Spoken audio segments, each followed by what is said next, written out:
Summit City Sports, Indiana High School football. Today's matchup here at Zollner Stadium, the home of the Concordia Cadets, 0-2 on the season, to take on the Wayne Generals, sitting at 2-0.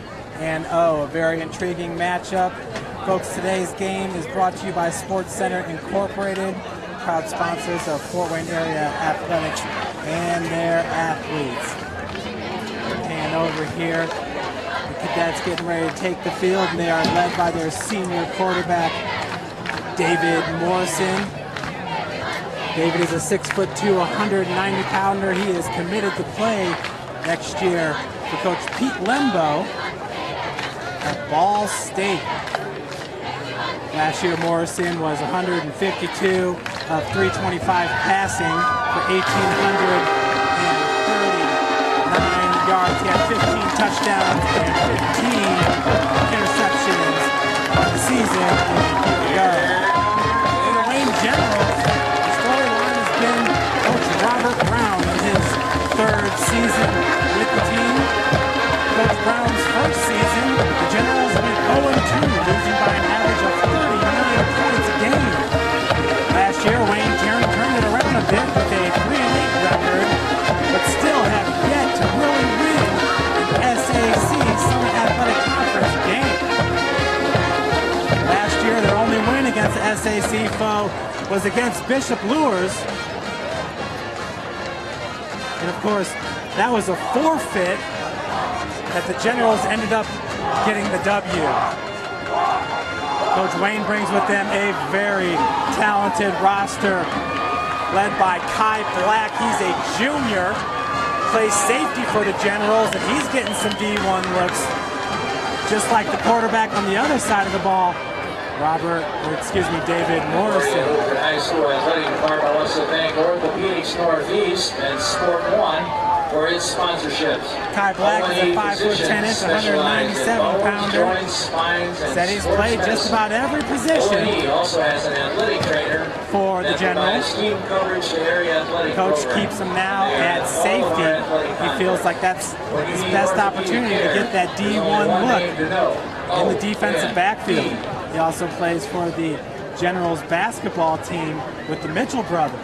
Speaking of basketball, Concordia has enjoyed a lot of success. And David Morrison, there's no doubt he's missing one of those basketball players, Mark Rogers, who went towards the West Coast to play his college football this season. Morrison still is one of the leaders in the area in passing yards. He has 381 on the season, 2 touchdowns. He's 35 of 63 on the year.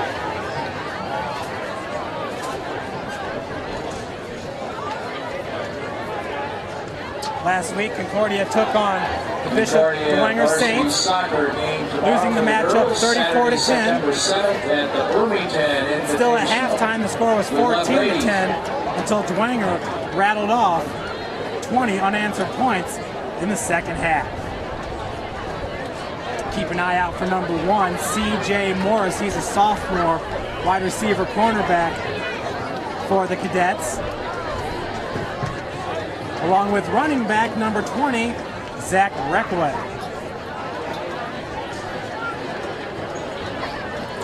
Morrison had 11 rushes a week ago for 11 yards. Morris had 1 carry for 0 yards. Reckway, 5 carries for 7 yards. And John Poor, number 33, had 10 carries for 37 yards against the Saints. As the captains head towards the center of the field, we see for Wayne, it's number 17, Jalen Thomas, their quarterback. Number 11, Zach Ryan, the 6'1", 170-pound receiver. And number 75, big defensive lineman, 6'1", 275, Jari Dada.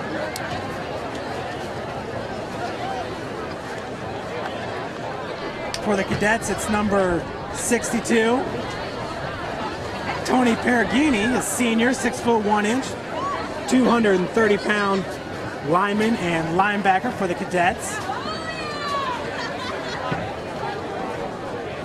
Of course, it's number 2, David Morrison, the senior.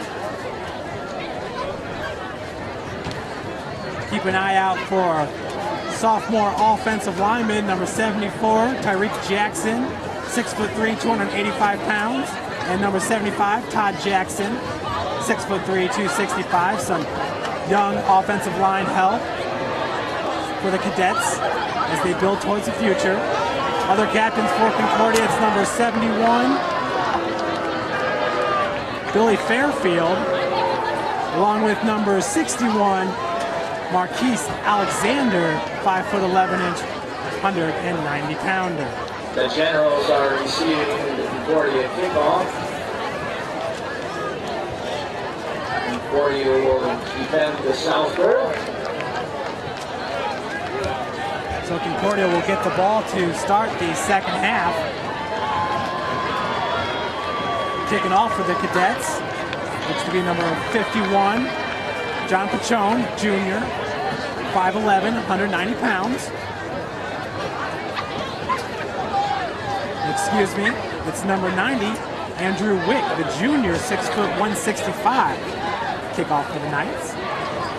Back deep for the Generals, it's number 2, Deion Powers, 5'11", 180-pound running back DB. He's a junior. Right in front of him is number 3, Keon Powers, 5'10", 165, running back DB. 12 minutes on the clock as we start the first quarter. We're off. Kick is fielded at the 12-yard line. Good looking return so far by Deion Powers. Kick is knocked down right about the 30 for a return of 17 yards. Sparks with the tackle for the cadets. Brings up 1st and 10 from 30 for the Generals. Once again, in at quarterback, it is number 17, Jalen Thomas. Behind him, Keon Powers, the running back. Along with fullback, number 28, Austin Yarbrough. Little Powers in the backfield. Handoff goes to Powers. Runs up the gut. Host of tacklers in on the play. First off the pile. Good tackle by Tony Berigini. Brings up second down.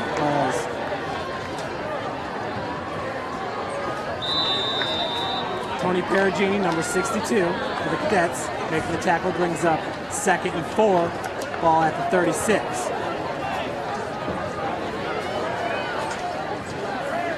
Jalen Thomas, shotgun. Once again, the handoff goes to Powers. Met at the line of scrimmage. First in on the tackle, once again, it's number 62, Tony Perugini. Brings up 3rd down.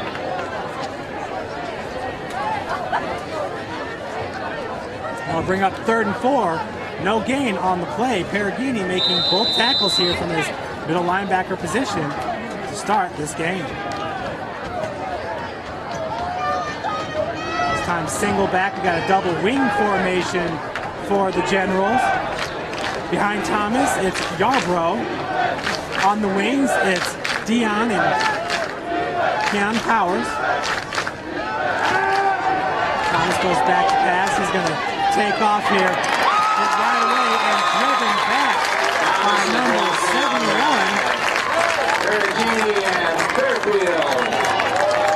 Perugini in there along with Billy Fairfield.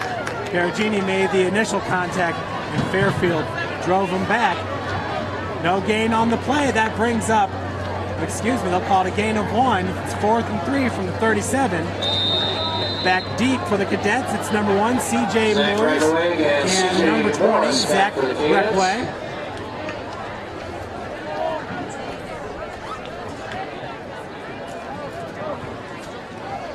And goes in motion. Punt is off by Powers. Yeah, Powers with a good kick. Morris with the fair catch at the 32-yard line. 32-yard punt for the Generals. Punt of 32 yards. No return on the play. Folks, one of the intriguing things about this general defense is how many players in the first 2 games they've had that have fumble recoveries. If you look at the stats provided by the Journal-Gazette, Wayne has, we'll get back to about 8 players that have recorded a fumble recovery on the season. In the backfield. David Morrison, the shotgun formation, he's going to pass.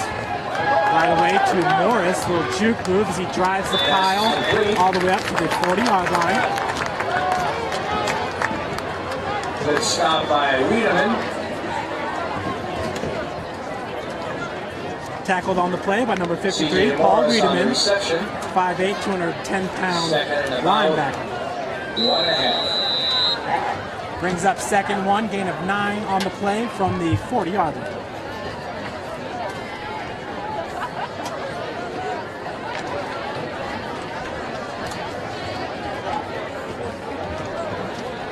David Morrison, once again, out of the shotgun.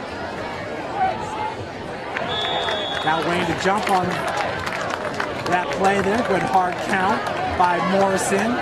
Lined up behind Morrison, so the 33. The Generals. John Poor. John Poor led Concordia in rushing a week ago with 37 First yards. down. Encroachment, the call on the defense, brings up a 1st and 10 ball at the 45-yard line.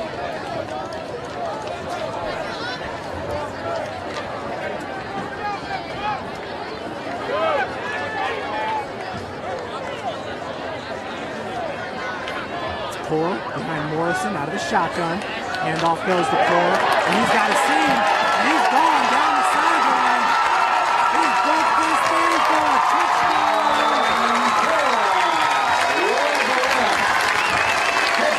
Concordia Cadets. John Poor runs it 55 yards for the touchdown.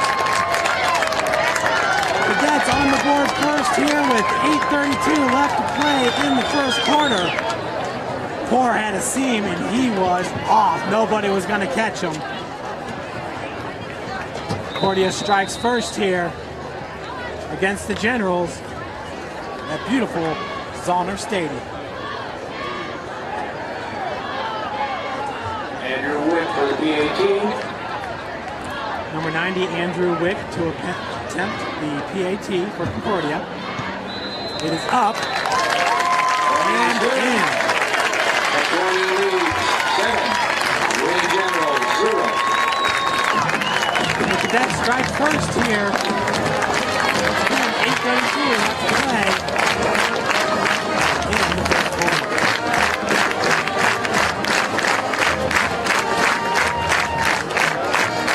Great blocking up front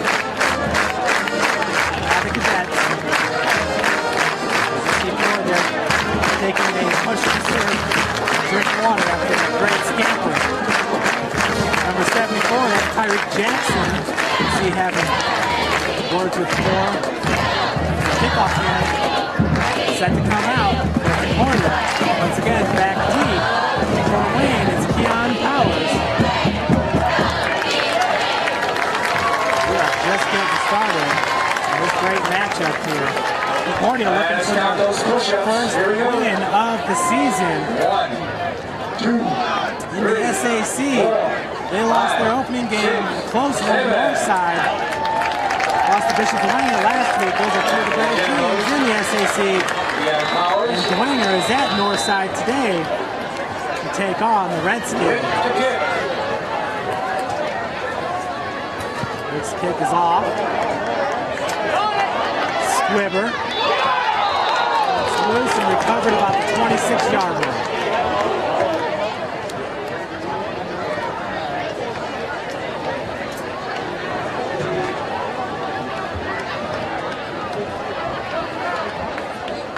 So the Generals in their first possession with 3 and out.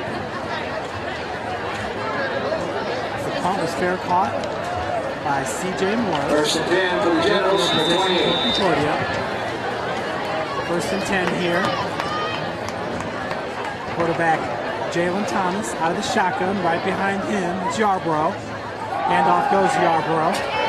He is stopped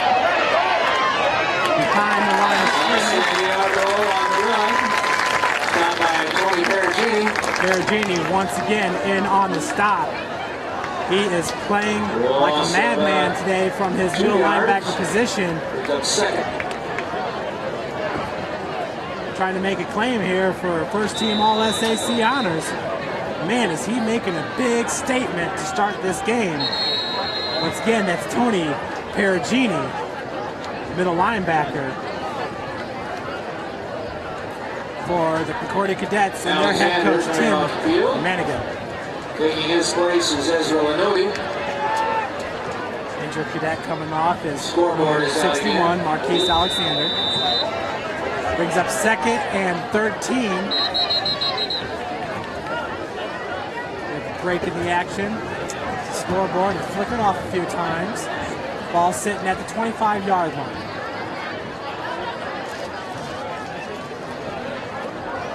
Athletic Director Dean Dorfler, certainly one of the legends in the Fort Wayne area. He and his brother Dale Dorfler, who's the AD over at Northside High School. Dean was a football coach here at Concordia throughout the 90s and enjoyed a lot of success before Coach Tim Manigault took over. And of course, he is in his 4th season with the Cadets. Jalen Thomas. Behind him is Yarborough. Look on 2nd down here for Thomas to pass. He does. He's going deep. It's number 11 right through the fingertips. Zach Ryan. Good defense on the play. Broken up by number 20, Reckaway. 3rd down. That was Reckaway, the cornerback, with the defense. You see number 62 down there, Tony Perugini. Brings up 3rd and 13, ball at the 25. Tough spot here for the Generals as they're trying to avoid their 2nd consecutive 3 and out here to start this game. Thomas out of shotgun, drops back, pressured once again, looking for Powers in the flats. Pass is just overthrown ahead of Powers. Bring up a 4th and 13 punting situation once again for Coach Robert Brown. And Reckaway and Morris back for the Cadets.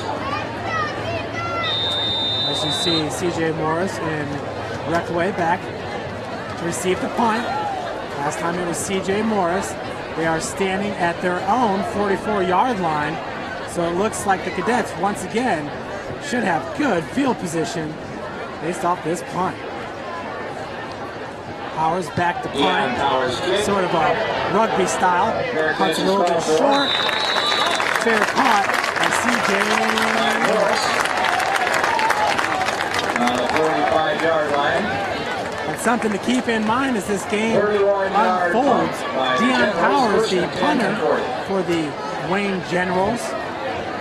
He certainly can provide that rugby-style punt that really gives the punter an option to throw or run before booting the ball downfield.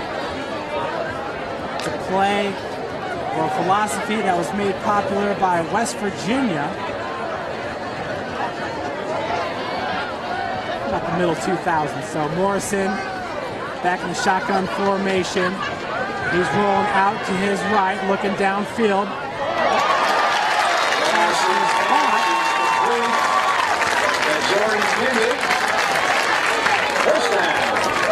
Caught by number 4, Jordan Kindig. That was a 15-yard completion. Brings up 1st and 10 from the General 40-yard line. Jordan Kindig is a junior, 5'9", 150 pounds.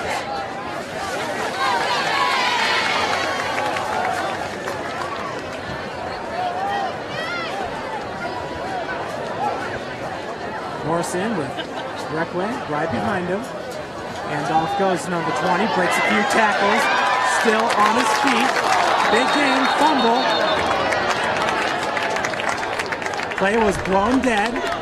Good run by John Poor. Excuse me, that's John Poor, number 33 with the carry there.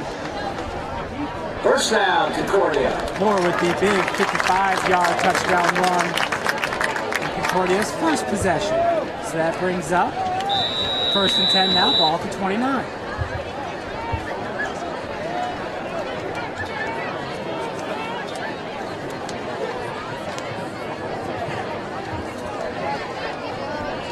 Number 20, Reckway now behind Morrison. The shotgun formation. Morrison back to pass. Going up top. Good defense on the play by the pass was intended Generals. For Jake Minnick. Number 5, Braxton Riley. By number 12, Sean Johnson.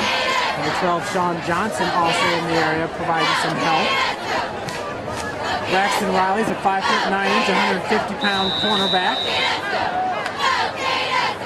Only a junior. Young squad here for the Generals.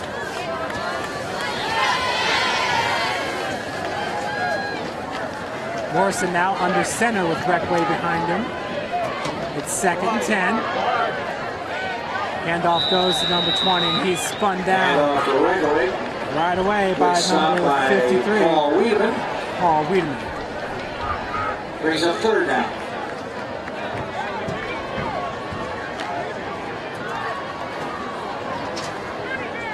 Folks, in our pregame, we mentioned number 4, Kai Black. As you see him right there from his safety position, Kai Black goes 6 foot, 200 pounds. He's one of those players like David Morrison that's benefited from his 7-on-7 competition in the summer with AWP. Morrison out of the shotgun. Once again, he's looking deep. That time was for C.J. Morris. Once again, Braxton Riley with some good coverage. Concordia. Play was blown dead.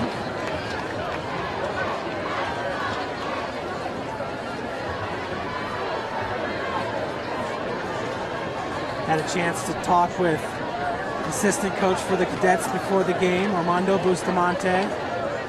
Armando, of course, was a great player for the Cadets a few years back. Went to Indiana, then transferred over to St. Francis, where he finished up his football career. Concordia was easily in both games. Just a few mistakes here and there. Of course, last week against Bishop Dwenger, a hot start to the season as they welcome back quarterback Mike Fiacable. Morrison's pass right up the gut. And it's a big completion all the way to the 16. Once again to Jordan Kindig. Stop by Dion Powers. 1st down, Concordia. Once again, it's number 4, Jordan Kindig with the reception, his 2nd of the series. He was brought down by Keon Powers, who wears number 3 for the Generals.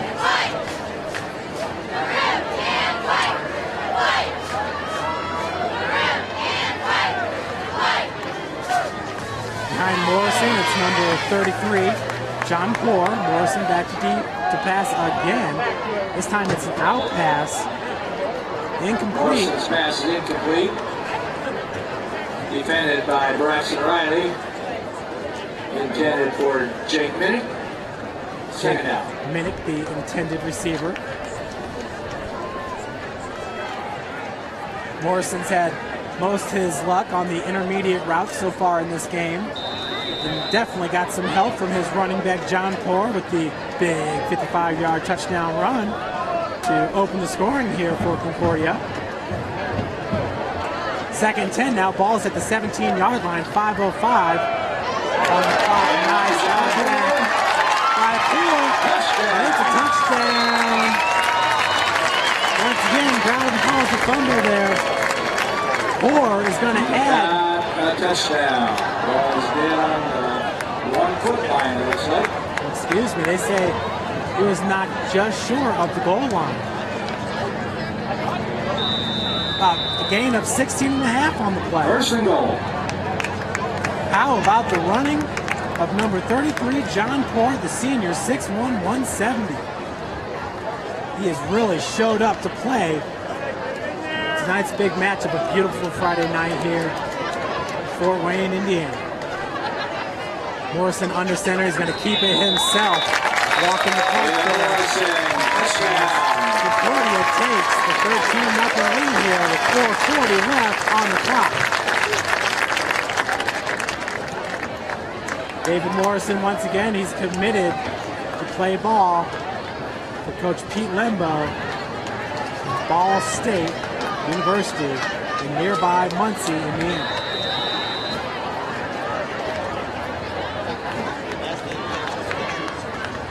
So Morrison also the holder here. For the PAT, David Morrison the holder. For the PATs. That's nice. It gives head coach Manigal a option there if they were to decide to do a fake PAT or a fake punt. It's 14, Generals 0. Always one of the bright spots is putting an athlete or a quarterback back there to be placeholder in PAT fielders. We mentioned it earlier how Powers does the punting for the Generals. Once again, that's just a big option there to have an electric playmaker like Deion Powers back there. They can either punt it, run it, or throw it. There you see number 2, Deion Powers, lined up to his right. That's number 25, Dontel Parker. That's working on number 5. Here we go. And up top to his left is Concordia's Yarborough. reserve football Number team will 28. have a game against Wayne Monday, September 9th at Powers, Wayne. 6 p.m. start. Folks, it only takes one play for these electric Generals to get right back in it. They've got plenty of playmakers on their squad. With the kickoff, it's Andrew Wick for the Cadets. Another squibber. This time it's going to be picked up by Deion Powers. Powers looking to turn the corner, finds the seam, cuts it back. He is gone, folks. They are not going to catch him. What a return by number 2. 75-yard run. Deion Powers. 75-yard return. There is a flag on the play. That's going to drive number 2 and Coach Robert Brown just nuts. If it were to go against the game.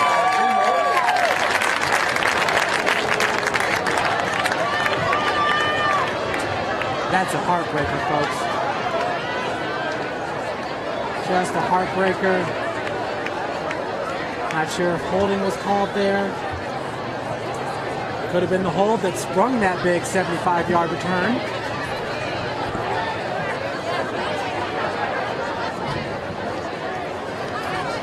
Looks like it's going to be 1st and 10 for the Generals.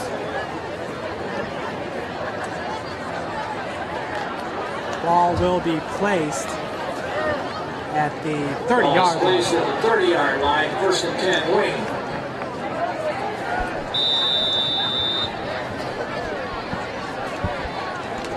So once again, Jalen Thomas will come out with the Generals. Their first 2 possessions have been 3 and out. Austin Yarborough lined up, pistol formation for Wayne. In motion, that's Deion Powers. Handoff went to Deion. That's Deion Powers for a nice run. Motion to first down. Looks like a gain of 8 for Powers up to the 38-yard line. Marquise Alexander on the stop.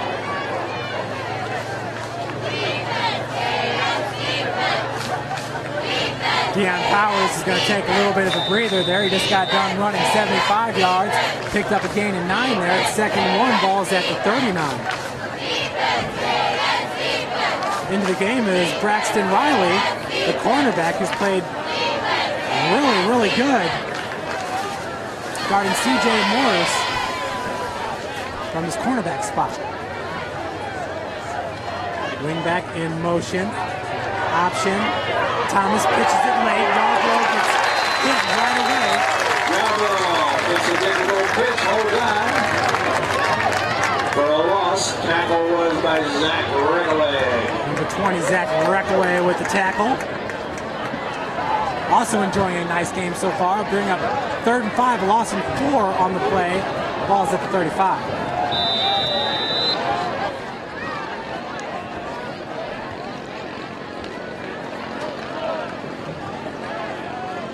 Yarborough, the single back. Lined up behind Thomas. Wing backs are the Powers. Keon and Dion. Drop.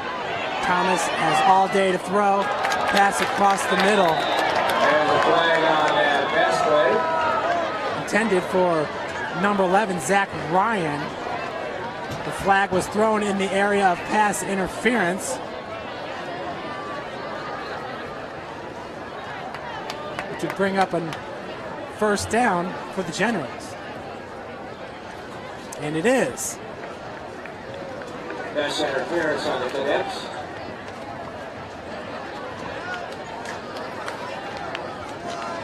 So 15-yard pickup on the penalty will bring up 1st and 10 from the 50 for Wayne. Thomas, the shotgun behind him, Yarborough on the wings, Keon, and I believe that's number 5 for the Generals. Once again, Thomas looking deep for Ryan, just overshoots him and out of bounds. Thomas's pass intended for Zach Ryan. Good defense by Charles Nagy. Hear the PA announcer, that's number 9, Charles Nagy. Great defense on the play. The Cadets showing that they have a stout defense here in today's game. Led by, of course, number 62, Tony Perugini. Perugini. Folks, when Wayne runs the ball, Perugini makes the tackle. Bottom of your screen is Zach Ryan. We have a fullback into the game for the Generals. As the handoff goes to Yarborough, he's up the gut. That's Keon Powers, number 3. Good stop by Jacob Pickle. Good quick hitting play there by the Generals. That's going to bring up a 3rd and 2. Gain of 8 on the play from the Concordia. 42. Easily the best drive of the game for the Generals so far, who went 3 and out on their first 2 possessions.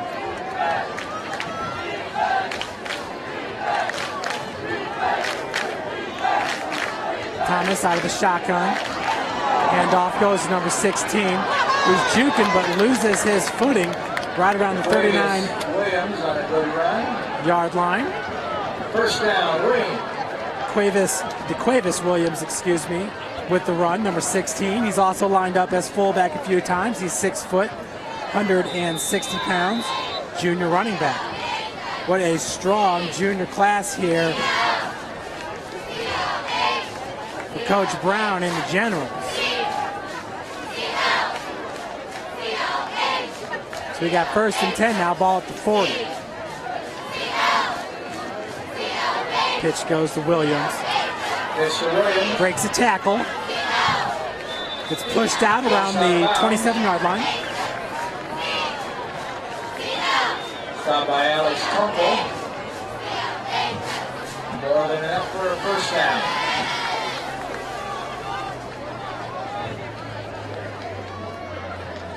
So the ball will be placed at the 28-yard line, brings up a 1st and 10 for the Generals.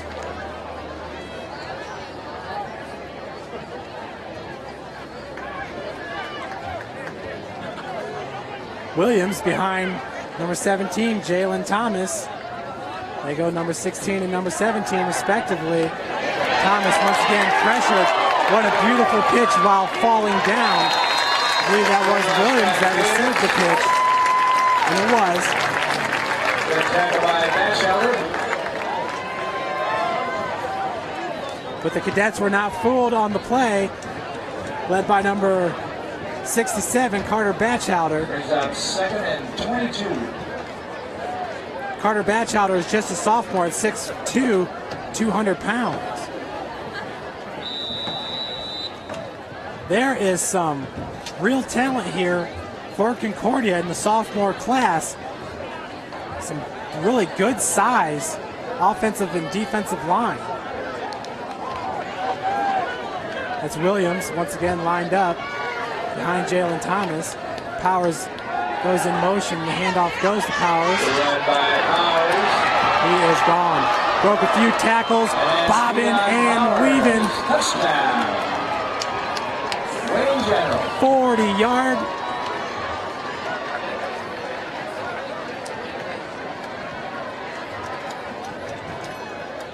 Excuse me, I believe that was more like a 22-yard touchdown there, unofficial, for number 3, Keon Powers.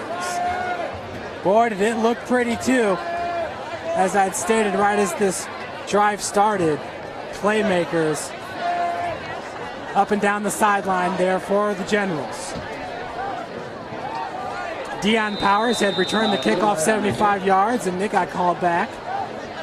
But the PAT attempt is Ronald Goodwin, number 14. Folks, he is a senior. And it just sneaks in. The right upright. Concordia 14, Wayne 7. So Wayne gets on the board here with 31 seconds left. Give a big cheer to our cheerleader in the first quarter. Thank you, girls, gentlemen, for all the work you do. Keep our spirits high. Wayne has yet to stop Concordia's offensive attack, led by the senior QB, David Morrison.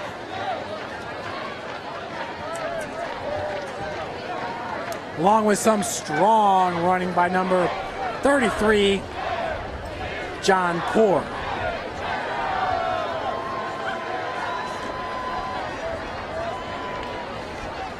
To kick it off for the Generals.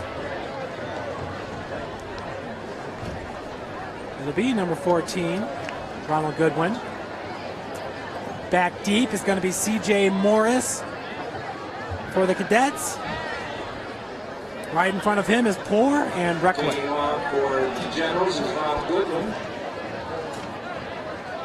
Back for the Cadets, C.J. Morris. John Poor. Whistle on the kickoff, as it looks like it might have been offsides on the Generals.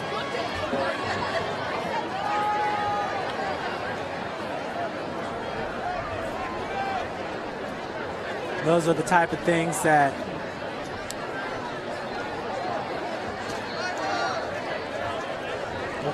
will drive Coach Robert Brown just bonkers over there.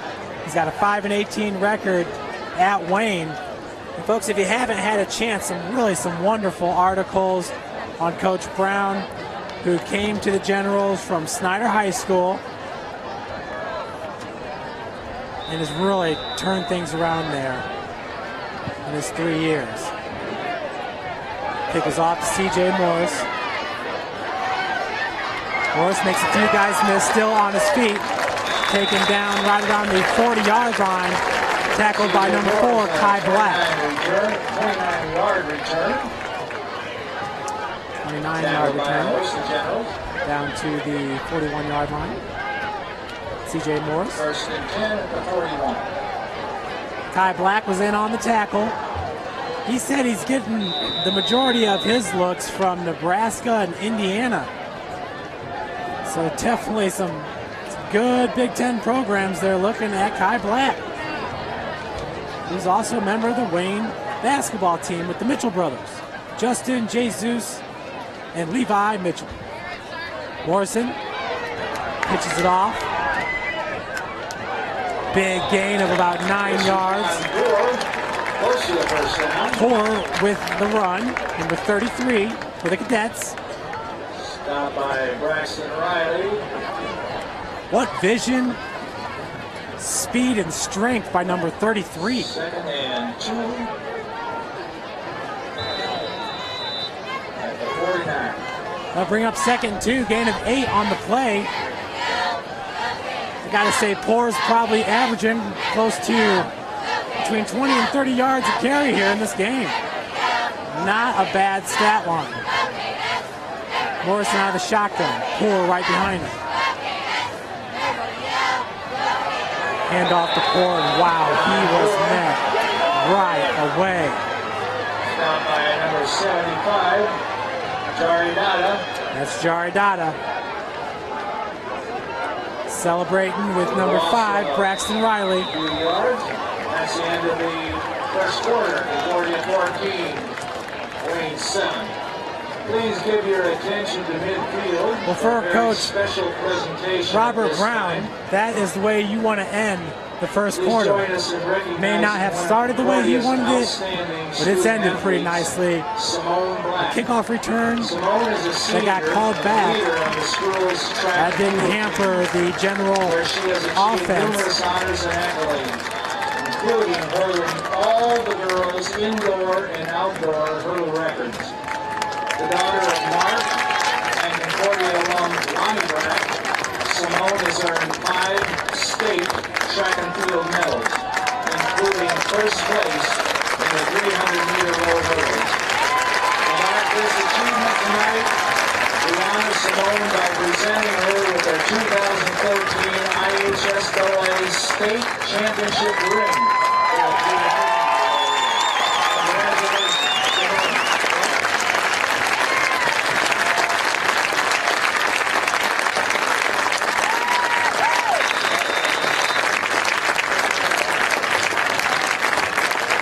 What a great moment here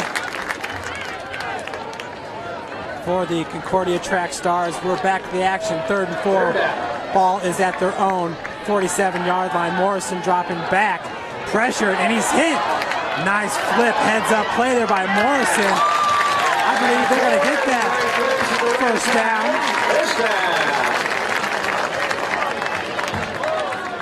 Ford took the pitch, little shuffle pass.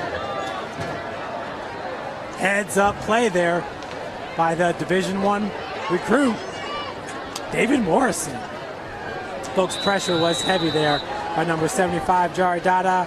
Number 72 or 77 also down there, Jock Thomas. This defensive line is big for the Generals. We saw a really good defensive line last week with the New Haven Bulldogs. Generals showing what they got here as well.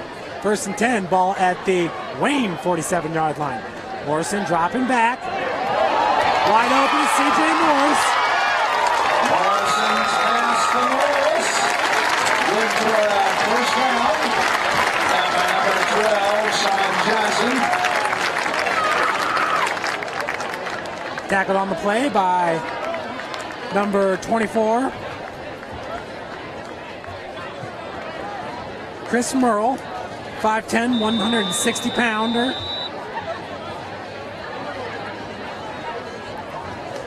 Big time pickup on the play of about 29 yards, brings up 1st and 10 from the 18. Morrison with Poor right behind him. He's got trips to his left.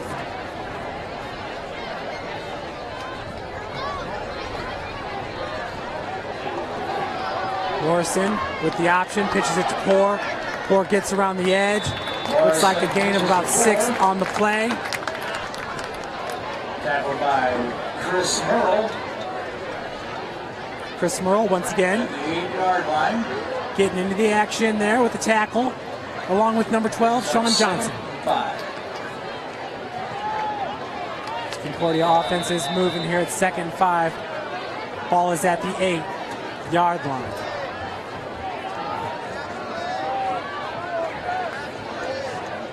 QB David Morrison showing why he was preseason ranked one of the top quarterbacks, if not the top quarterback in the area. Morrison rolling out right this time, looking in the end zone. Wide open, touchdown. Number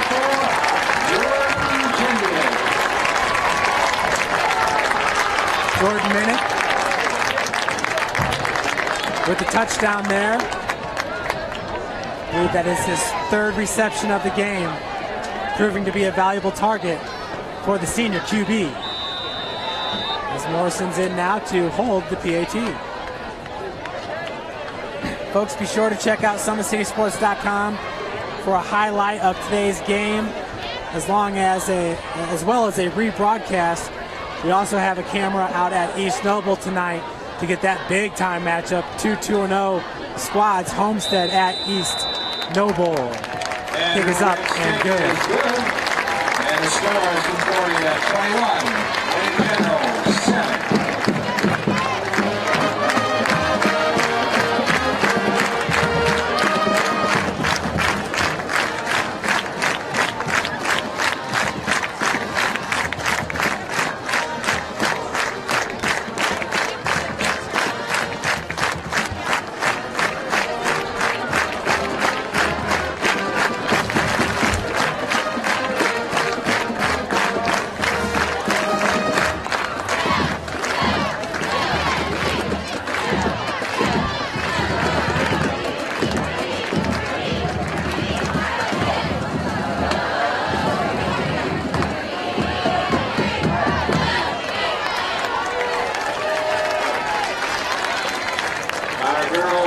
Varsity volleyball team and freshman teams travel or host the Cal this Tuesday, September 10th at Concordia.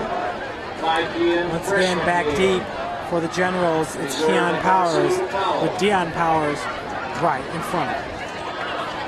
21-7, 10:04 left to play here in the second. Kickoff by Andrew Wick. Cadets lined up here from onside as the Generals tries to come up. That ball rolls out of bounds. Looks like it's going to be placed right around the 36. And it is. Ball will be placed on the 35-yard line.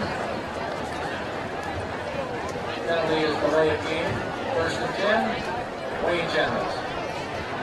So that'll bring up 1st and 10 for the Generals, who marched down the field in their last possession to close out the first quarter. Concordia responded right away here to start the second, when Morrison found number 4, Jordan Kindig, for a touchdown. Morrison scored the second touchdown of the game. It was a QB keeper. Scoring the first touchdown for the Cadets was John Poor, number 33. Keon Powers rushed in the touchdown for the Generals. Give Wayne their 7 points in this game. Boys varsity soccer on Tuesday, September Austin 10th. Yarborough is the deep back, Bishop Boehner at Krieger Park. lined up behind Jalen Thomas.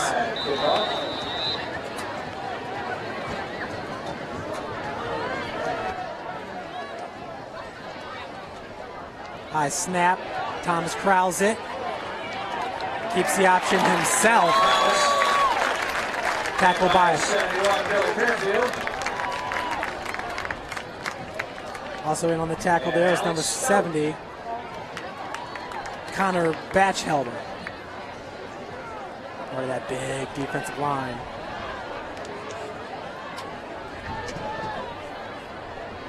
Connor goes 6'5", 225. He's a senior. Carter Batchelder is a sophomore. Carter wears number 67, 6'2", 200. Double wing formation for the Generals. Wide out up top is Ryan. Thomas with the handoff to Yarborough. Gain of a couple on the play. Good stop by Alex Kumble.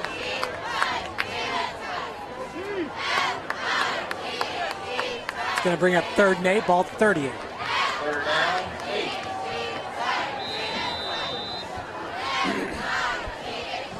Folks, if you did not get a chance to check out last night's soccer match, it was Carroll beating Snyder 4-0. Great game by Amber Hoot, the fabulous sophomore soccer player from Carroll. Thomas out of the shotgun, takes a snap, looking deep. That ball was nearly intercepted. Intended for number 11, Zach Ryan. Zach Ryan, the intended target. Tony Perugini from his middle linebacker position, showing you he can stop the run and divert the pass. Morris and Reckaway back to the Cadets. So once again, a punt coming up for the Generals. And remember, that's the ever dangerous Dion Powers back to punt it. CJ Morris and Reckway. See that rugby punt there, a little hesitation. Gives him the option to either run it. We got a fumble by Morris. And do the Generals have it? Right now it's anybody's ball. General coaching staff says, we got it, we got it. 8:14. Clock is still ticking. Ball is recovered by the Generals. Looks like Ryan has recovered the ball for the Generals. That's number 11, Zach Ryan. Huge turnover there as the Generals are going to take over 1st and 10. Ball at the, looks like it's going to be the 26-yard line. Ball is placed on the 26. Folks, you saw that last night in the opening game of the season for the Denver Broncos. Wes Welker dropped a punt, and boy, did he redeem himself in a big way. He had 2 touchdown receptions. Peyton Manning with 7 touchdown passes. Folks, I saw a stat on ESPN today, and I believe it said that hasn't been done since the 60s. Peyton Manning showing the Indianapolis fans he can still do it. Of course, the Colts fans knew that all along. It's just Andrew Luck. It's a hard one to pass up there for the owner, Jim Irsay. No doubt about that. 1st and 10, balls at the Concordia 26-yard line. And back in the shotgun formation is the quarterback, senior Jalen Thomas. Thomas looking to throw. Pop pass. Boy, 3 cadets in the area. I'm going to call that one incomplete to Keon Powers. Number 3. Keon once again with the only touchdown on the day for the Generals. What a heads-up play there by the receiver, Zach Ryan, that picked up that fumble on the punt return by the Cadets. 2nd and 10, balls at the 26. It's number 16, Wilson, behind Thomas. False start on the offense. It's going to back the Generals up. Should bring up a 2nd and 15. Motion penalty on the Generals.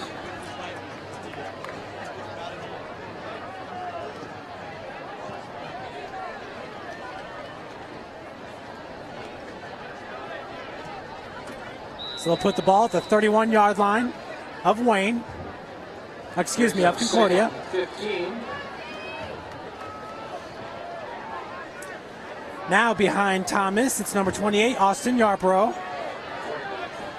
Yarborough, Thomas in the backfield for the Generals. Thomas will swing pass, goes out to number 9. He's hit right away. By Austin Robertson, but there is a flag on the play. Number 9 is Austin Robertson. Good stop by Fairfield and Shane Pickle.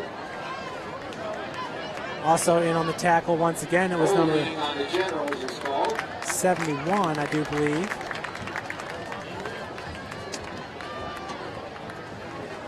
Billy Fairfield.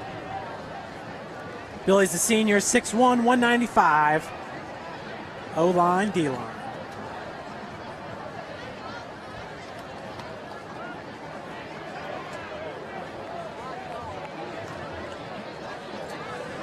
So that's going to back the Generals up once again. Now it's going to be 2nd as the ball is placed at the Concordia 44.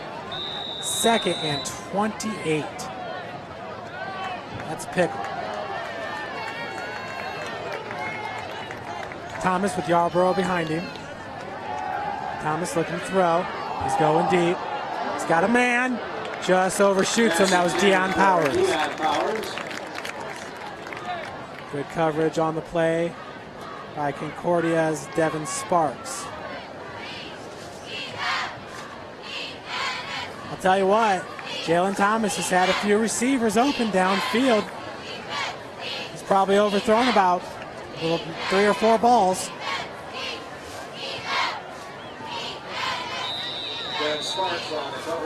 Sometimes you just got to work out the nerves. This is the first Summit Athletic Conference game of the year for the Generals.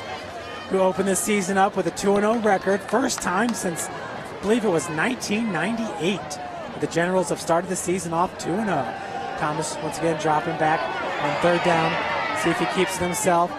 Nice pass. I think that's Robertson. He's got him. The big man is rumbling all the way down to, it looks like the 2-3 yard line. Gain of about 41 on the play. First down and goal for the Generals. Hello, Austin Robertson and Jalen Thomas. That's a way to shut the commentator, shut his mouth right there. Connect on one of those big ones. 4th and 1, ball at the 4. Handoff goes to Yarborough. He breaks one tackle. Yarborough straight ahead, close to the goal line. Alec King on the stop. It's like that's going to bring up 1st and goal. Second goal. Excuse me, that was a first down here. So it brings up 2nd and goal. Ball at the 2. Excuse me, the 1 yard line. Yarborough behind Thomas. He's hit right away. Looks like a loss of about 5 on the play. By a host of cadets, especially Billy Fairfield. A loss of about 4 yards brings up 3rd and goal. Very, very important play here for Coach Brown and the Generals.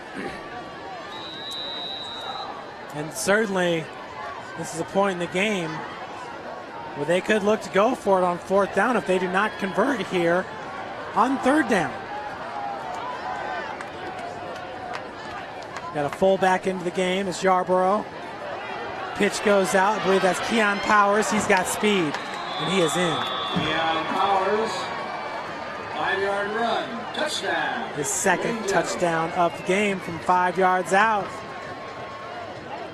Score is now 21-13. Concordia boys tennis team. Generals hanging right with the Cadets. 4 p.m. time. And girls golf team on Tuesday at Northrop, 3:30 tea time. The Cadets offense really has only been stopped once here. And on that punt, well, excuse me, I don't believe they have been stopped yet this game. It was the botched punt by the Cadets that gave it back to Wayne. Kick is up. Sounded like it was blocked there, but it's up and in. Here's a second quarter score. Northside 14. Bishop Winger 3.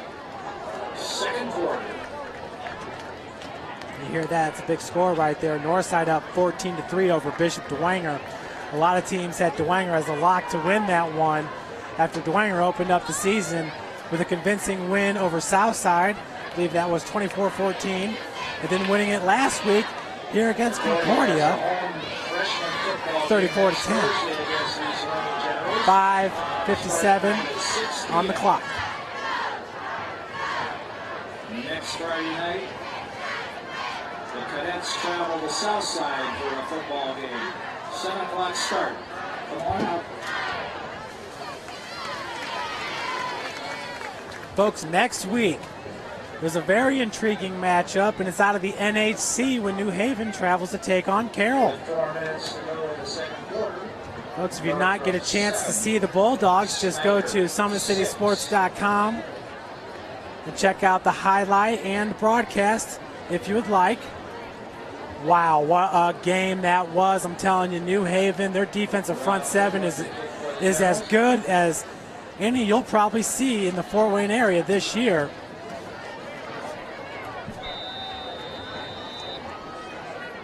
This kick is off. CJ Morris back. And he's going to field that ball into the end zone, so they'll bring it out to the 20.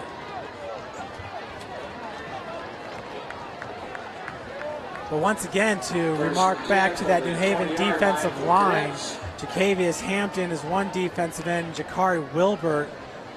They go about 240, 260 respectively, along with their nose tackle about 250. and their linebackers look the role. There's no doubt about it. Arias Vasquez plays an outside backer for him. Last week he had 3 touchdowns, and I believe it was 177 yards rushing. DeAndre Smith, and of course, everybody's heard of Jordan Hogue. Hogue, of course, getting major Division I looks from Big Ten schools right now. He's a wide receiver safety. He had 2 receptions for a touchdown in that game. Pitch goes off. I believe that's John Poor, who gets wrestled out about the 24-yard line. Tackled by number 4, Kai Black. Kai Black with the tackle for the Generals. Second and about 6. Also, folks, we are just 2 weeks away from the St. Francis Cougars. Your USF Cougars will open up the season at home on September 21. That's a 7 o'clock start against St. Ambrose. The Fighting Bees out of Iowa are ranked number 10 in the country. St. Francis number 6. Morrison dropping back, quick pass. Ooh. C.J. Morris right in the area. That was number 4, Kai Black, who had the last tackle when he pushed John Poor out of bounds. Kai Black, much has been said about this young man, who once again, who's made a name for himself in the summer on the 7-on-7 circuit, along with David Morrison. Safe to say those two know each other quite well. 3rd and 7 now, ball at the 23-yard line for the Cadets. Morrison takes the snap, quick pass. Once again, it's complete. Pass is caught by number 7, Jay Minnick. That's Minnick. First down, Concordia. Nice touch by Morrison. There's no doubt about that as you hear the PA announcer talking about the touch of Morrison. He's been spot on those intermediate routes all game. Also had that nice shuffle pass there under pressure series earlier. 1st and 10, balls at the 33. Morrison out of shotgun. Pitch goes to John Poor. Kai Black is going to stretch that play out. That just shows you the athleticism and speed of the safety, number 4, Kai Black. He was able to get into the backfield there. A loss of, looks like 4 or 5 yards. That's Kai Black.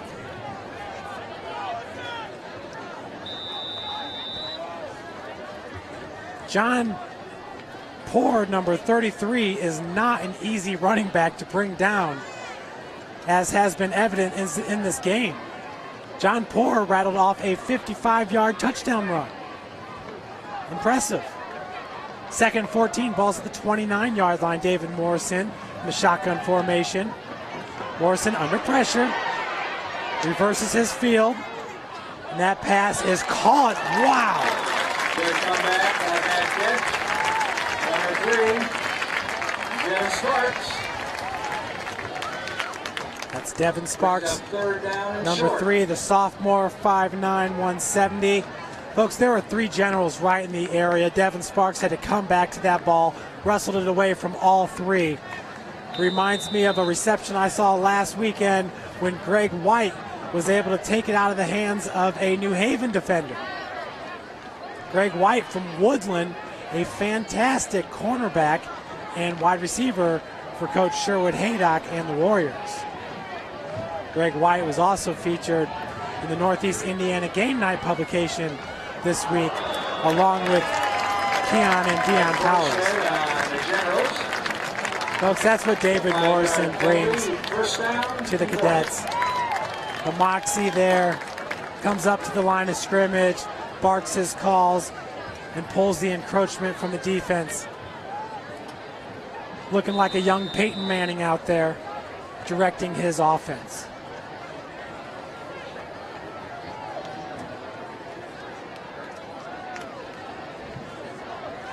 So it's 1st and 10, ball at the 47. Pitch goes to Poor. He's got room to run. Gets away from the defenders. Ooh, big hit. Led by number 5, Braxton Riley and Kai West.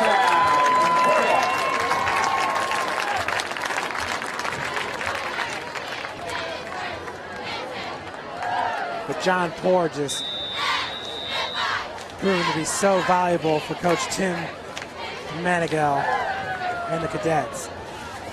No doubt about it. 1st and 10, ball at the Generals' 41-yard line.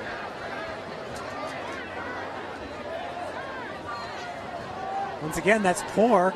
Morrison under center. Handoff up the gut to Poor. He's got room to run. Breaks one tackle. Brought down by number 5, Braxton Riley.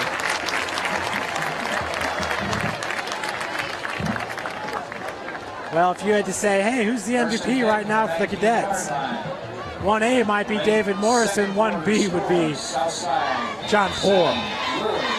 You might even be able to say 1C in middle linebacker Tony Perugini. He's been making tackles left and right for the Concordia defense. 1st and 10, ball at the General 19-yard line. Morrison out of the shotgun, Poor right behind him. He has been a workhorse on this drive. Morrison drops back, quick whistle. And that was about to be a touchdown to Jake Minnick.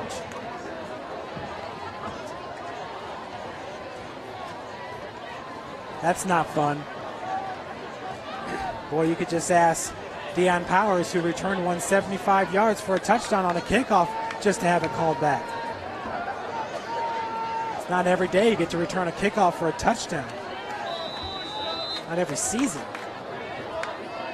5-yard delay of game penalty on the Cadets. 1st down and 15. But then people like Harding High School alum Austin Coleman, who played for the University of St. Francis last year and holds the NAIA record for most kickoff returns in a career with 8, he might beg to differ. 1st and 15, ball to 24. That's Poor lined up right behind Morrison, and once again, looks like we have a false start. And it is. That's going to back up Concordia another 5 yards. Illegal shift called.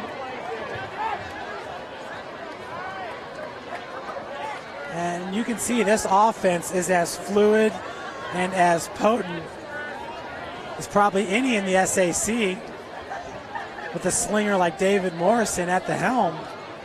The plays like that and a fumbled punt return, they'll keep other teams in the game.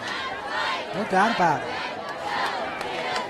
1st and 20, balls at the 29. Poor behind Morrison. Morrison dropping back, rolls out to his left. Across the body, trying C.J. Morris. And he's out inside the 5, down to about the 3. 1st and goal for the Cadets. So just like that, Concordia gets backed up 5. They get backed up another 5. It's 1st and 20. Big strike. Now it's 1st and goal.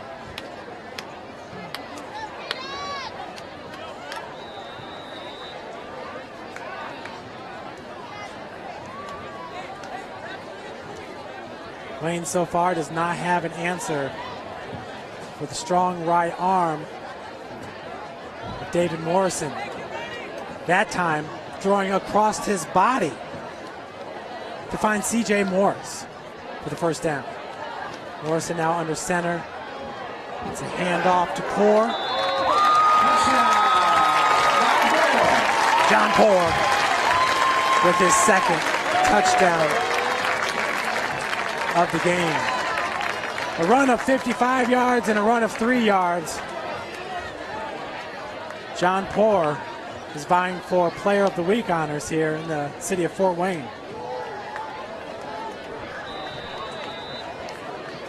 So is his teammate David Morrison. Nice 80-yard drive on that series. 80 yards on the drive. That was the kickoff that went into the end zone, touchback, and behind the leadership of David Morrison, along with his running back, John Core. 80 yards later, it's 28-14. PAT is up and in by number 90, Andrew Witt. We got Northrop 14, Snyder 6, late in the second quarter. Northrop 14, Snyder 6. So definitely some very surprising scores here from around the SAC as Northrop's up 13-6 over Snyder. Virtually nobody saw that coming. And Northside on top of Dwenger 14-13. Northside, of course, won their first game of the season against these cadets. It was a tight one. Northside winning it 26-19. And then they went on the road and lost to Class 3A number 6 Delta.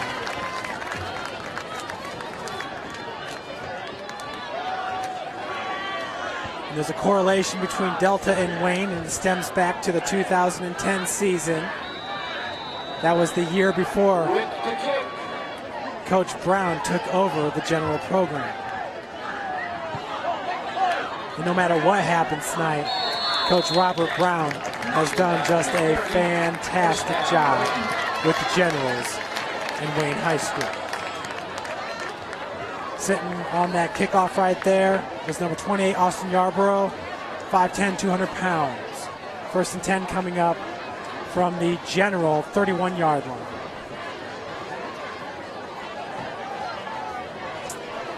Folks, last year the Concordia Cadets were the SAC champs.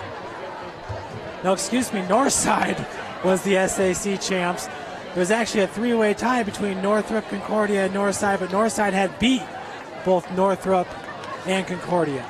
So Northside got the SAC championship, but Concordia, what a great run for their basketball team a year ago. Quick pitch to Deion Powers, and he stopped it right away. Number 67, Carter Batchelder, Connor Batchelder, and guess who else was there? Tony Perugini. And there's more than just the Batchelder brothers out there. We also got the Jackson brothers along with the Powers brothers. As that pass just goes through the hands a little bit too high for Zach Ryan.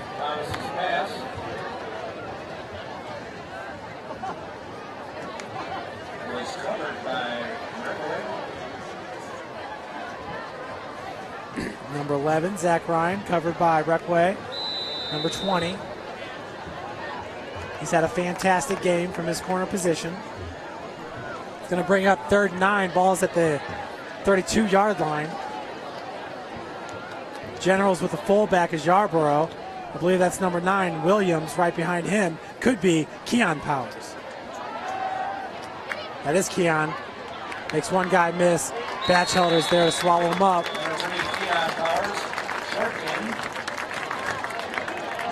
Connor Batchelder that time, number 70.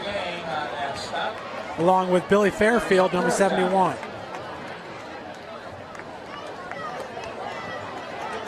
This Concordia defensive line is nothing to scoff at. Not at all. Last week, Ryan Snyder helped get things going for the Bishop Dwenger Saints with a 98-yard kickoff return for a touchdown against these cadets. Punt is off. C.J. Morris with the fair catch. Once again, bounces off his shoulder pads. Right into the hands of Sean Johnson, number 12.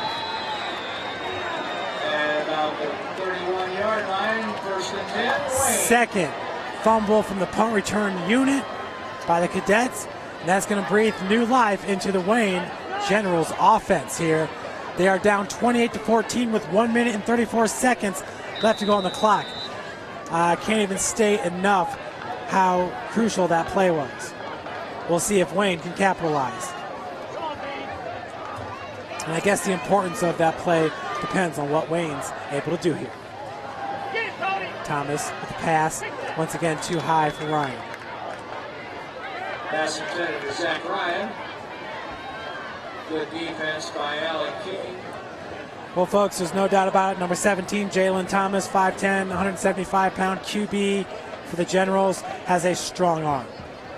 It's a very strong arm. For the Concordia Lutheran High School halftime band performance.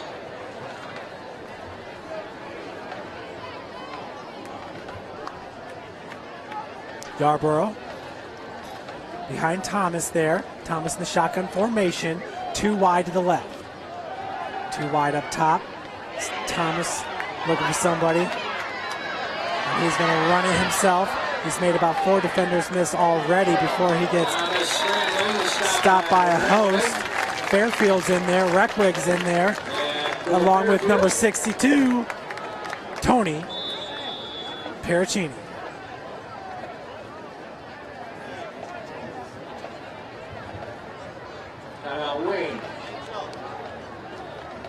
Folks, Tony Perugini, he's definitely going to be up there with the top middle linebackers in the SAC this year. He was a top returner this year. Last year with 48.5 tackles, 5.5 tackles for a loss and a sack. Varsity soccer Tuesday at Krieger against Bishop Joyner. Boys tennis Tuesday at folks, next week. And girls golf Tuesday at Northrop. For the Cadets, Good luck, Cadets. they will travel to Southside to take on the 4A Archers. Wayne will travel to Northside to take on the 5A Redskins. Concordia, of course, a 3A squad. Wayne, 5A. Stop by the tailgate cookout for a meal deal. Hamburger, bratwurst, or 2 hot dogs, chips, cookie, and a 16-ounce Pepsi product. Another 3A team in the area is Bishop Lures, and they are currently ranked. Bishop Lures sits at number 9 in the media poll, number 6 in the coaches poll. Folks, I'm telling you, they are going to have some problems with this Concordia team.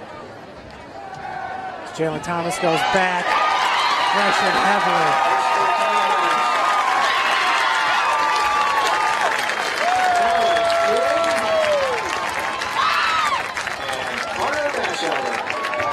Carter Batchelder's number 67.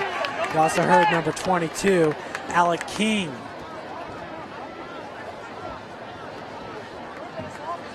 Alec King from his outside linebacker position. He's a senior, 5'7", 155. Brought all of it on that play. So we got another punt coming up. 30 seconds and counting. Reckway and Morris. It's fake. Nope, it's a punt. Low liner. Beautiful punt. It's going to settle about the 7-yard line. Inside the 10. So with 15.5 seconds remaining, First and 10, Concordia. We'll see if Coach Tim Manigal is going to go into the victory formation here and just kneel in going into halftime, 28-14. That might be the way to go with number 4, Kai Black, patrolling the area back there from his safety position. Corners are number 5, Braxton Riley, number 2, Dion Powers.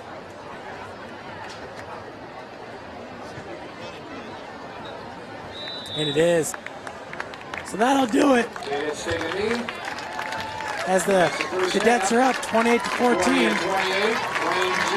Folks, we're going to take a little bit of a break here as we'll have the halftime show from the Cadet Marching Band. And I will be back with you to start the second half. Thanks for tuning in. This is SummitCitySports.com production of Indiana High School football. Tonight, the Concordia. Folks, we are inside 4 minutes until the start of the second half here. Concordia up 28-14. The Cadets got the scoring started. A huge touchdown run by number 33, John Poor.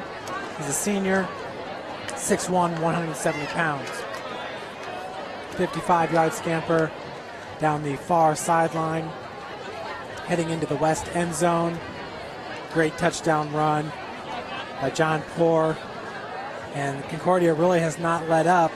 They've had 2 fumbles on punt returns, which has really helped keep Wayne in this game. The Concordia offense, led by David Morrison, who's heading to play for Coach Pete Lembo and Ball State next year, has really got things clicking for the Concordia offense. Look, some intriguing scores. Snyder at halftime is down 14-12.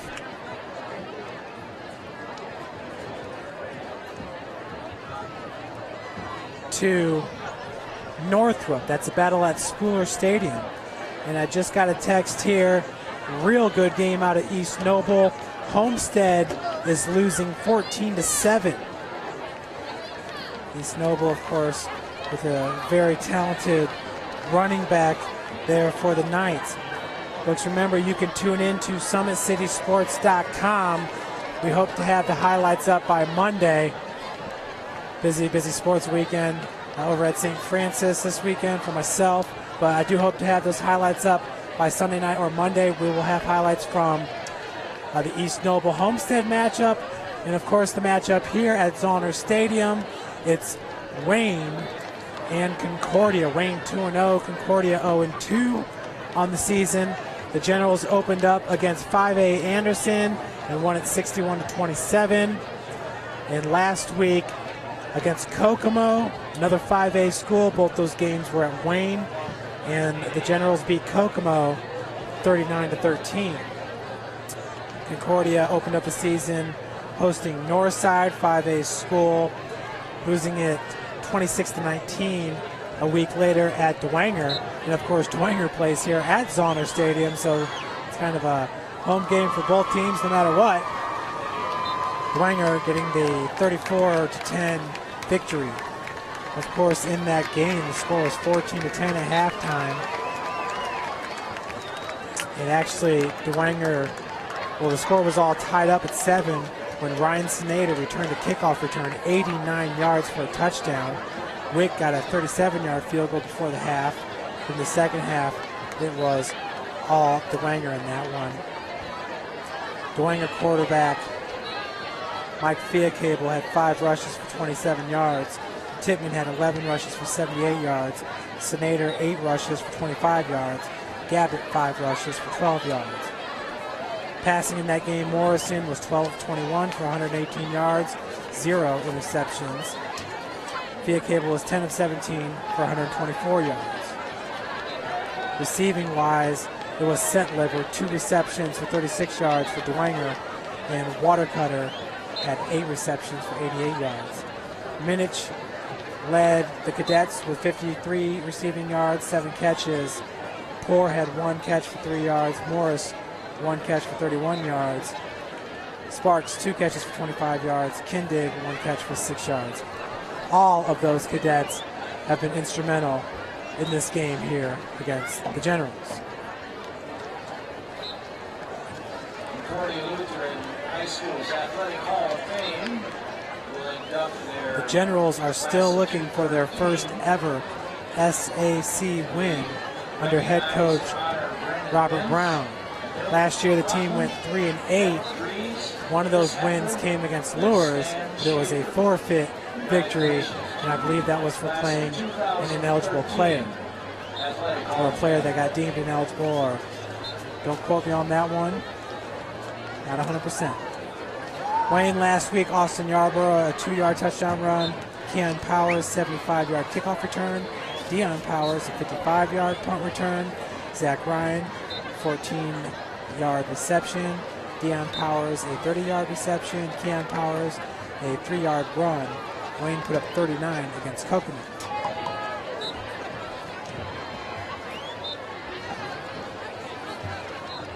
Looking at the Northeast Hoosier Conference once again, it's East Noble on top of Homestead, 14-7.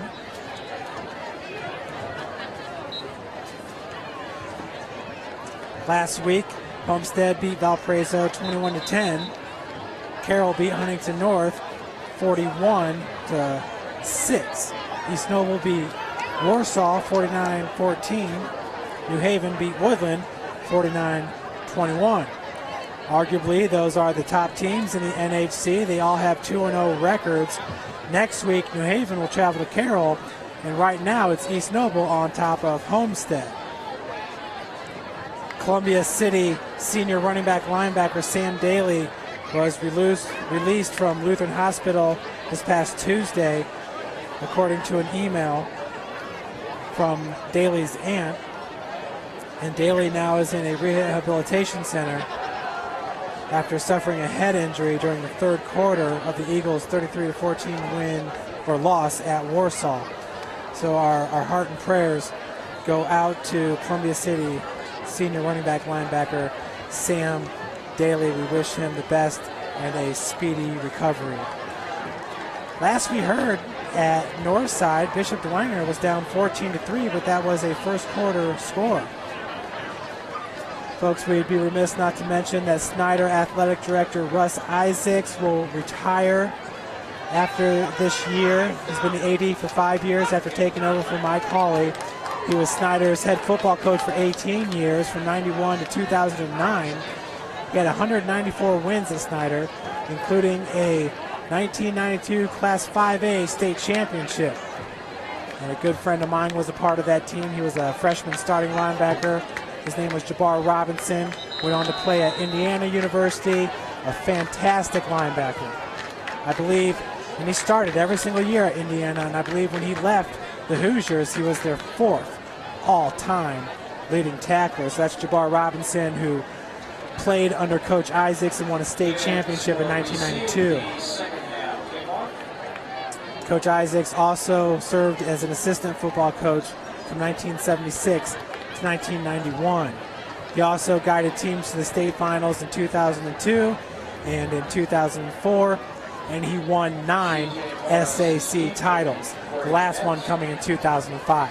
Coach Isaacs, truly a Fort Wayne legend, and we know he won't be hard to find after he retires. It said in the article he still is not 100% sure what he wants to do after retirement, but he's just such a valuable member to the Fort Wayne community, and just so passionate about sports and about developing young athletes and students that we're sure he will not be too far away from the action. Getting ready to start here, 12 minutes left to play here in the third quarter. Concordia to receive the kickoff. And it's C.J. Morris back for the Cadets. Picks it up and fumbles the ball. Is able to fall on it about the 22-yard line.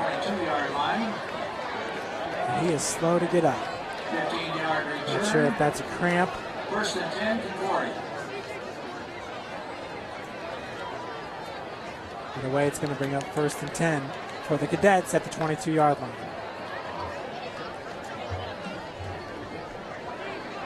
Looks like he's just working out. Looks like the right leg. And if anybody's ever had a cramp, that's kind of gingerly how you walk off. We hope it is nothing serious. Speedy recovery to C.J. Morris, the sophomore, 5'11", 165-pounder for the Cadets.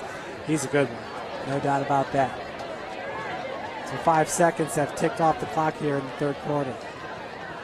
It's David Morrison in shotgun formation. And I believe that's Reckway behind him, number 20. John Poor also in the backfield for the Cadets. A lot this game. The pitch goes to Poor, and he's pushed out of bounds right around the 30-yard line. Kai Black, number 4, on your screen, with the tackle. It's going to bring up 2nd and 3 from the Cadet 29-yard line. As Morrison runs into play. He's been doing that a lot this game. He's running to the sideline and back out to the huddle. It's safe to say that the endurance level of this young man is pretty good. Well-conditioned athlete on his way to Ball State. And once again, drawing the defense off sides. It's about the third time this game that David Morrison has been able to do it. He is a savvy quarterback First down for the Cadets. This time it's number 3, Devin Sparks, running in the play.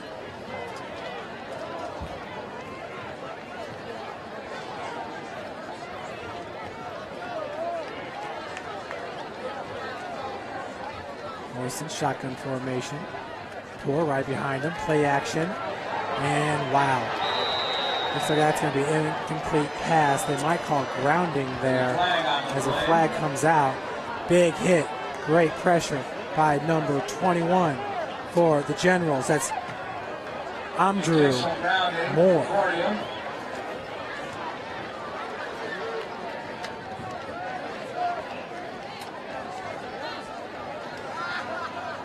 See Moore right there, number 21.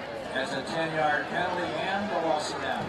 They're going to call intentional grounding, 10-yard penalty, loss of down.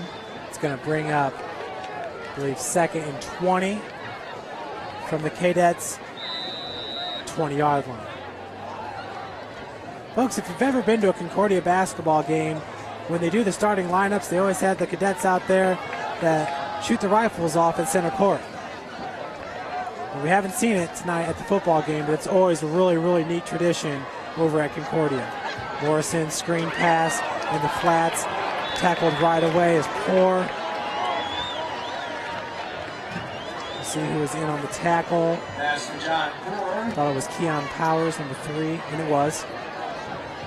Keon Powers, big hit, was able to smell out the screen. That's assignment football right there, and Keon Powers was playing it. Brings up 2nd and 23, balls at the 21-yard line. As you see, Keon there has both touchdowns for the Generals in this game. One into the east end zone, running around the left side. One into the west end zone, running around the left side. Have that in motion. Flex formation, wide receivers 2 to each side. As Wayne's going to call timeout. Here's a third Coach Robert Brown. Northside continues to lead Bishop Dwenger 21-3. 21-3. Now Northside on top of Dwenger.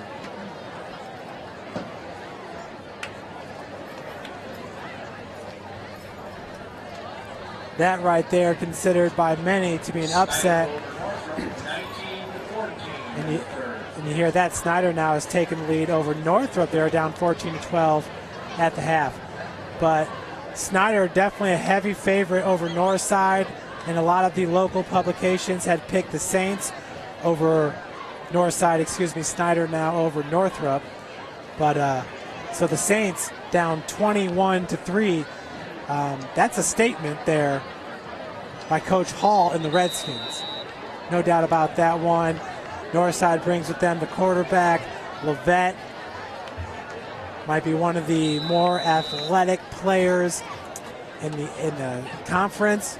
It looks like we have a quarterback warming up on the sidelines for Wayne. It's number 13. I did not have him on the roster. 3rd and 23 for the Cadets. Morrison, the swing pass, cutting up the middle.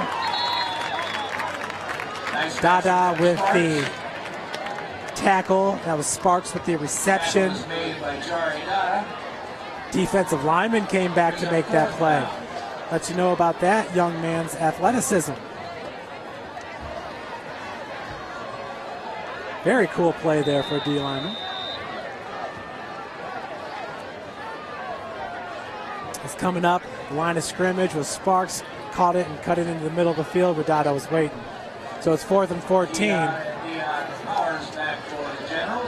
We got a punt coming up for the Cadets. Keon and Deion Powers back. Short punt. Big bounce. Cadet bounce. Down to the 43-yard line. So that'll bring up 1st and 10 for the Generals. 27-yard punt. Ball is on the 43-yard line. 1st and 10. 27-yard punt on the play. I think that was Daniel Sparks with the punt, number 12. Still in at quarterback, that's Jalen Thomas, the senior.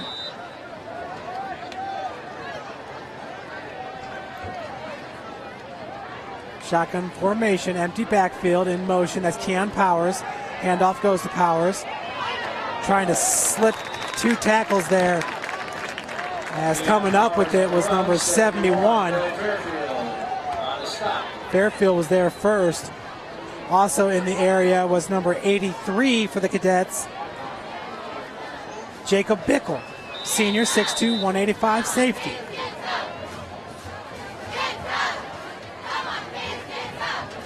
Gain of about 5. It brings up 2nd and 5.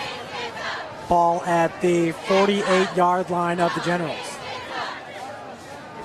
Keon Powers is electric every time he touches it. He and his brother are on the wings there in that double wing formation. Once again, that was Keon in motion. Miscommunication between him and the quarterback, Thomas. Big loss on the play. A host of Cadets were in on the tackle there. Billy Fairfield, Carter Batchelder, and Alec King in on that stop. There's a 3rd down. Just like I said, a host of Cadets. Great job by the PA announcer tonight here at Zollner Stadium, home of the Cadets.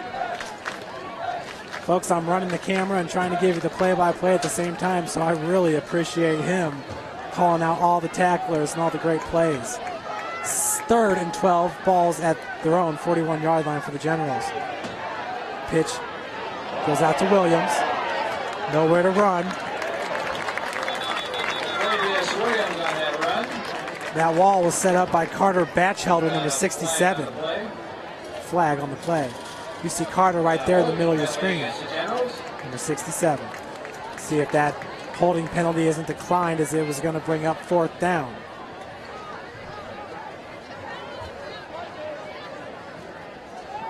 No real need to push him back here. It is declined. Bringing up 4th down for the Generals. So that's going to bring up a punt. And, you know, last week we saw Coach Sherwood Haydock right around the 50-yard line. Pretty much went for it every single time. Kind of reminds you of Charlie Weiss when he was coaching Notre Dame. Always going for it. Nothing wrong with that. Actually brings a lot of excitement to the game. But in this situation, only down by 14. We'll see what Coach Robert Brown does. Keon Powers with the kick. Takes a general bounce down to the 30-yard line. Ball was down by number 12, Sean Johnson.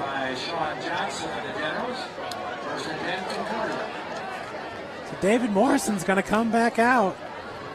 And really, this Concordia offense has not been stopped all night. They've lost a few possessions due to 2 fumbled punt returns, but very, very impressive showing by the Cadets. Morrison.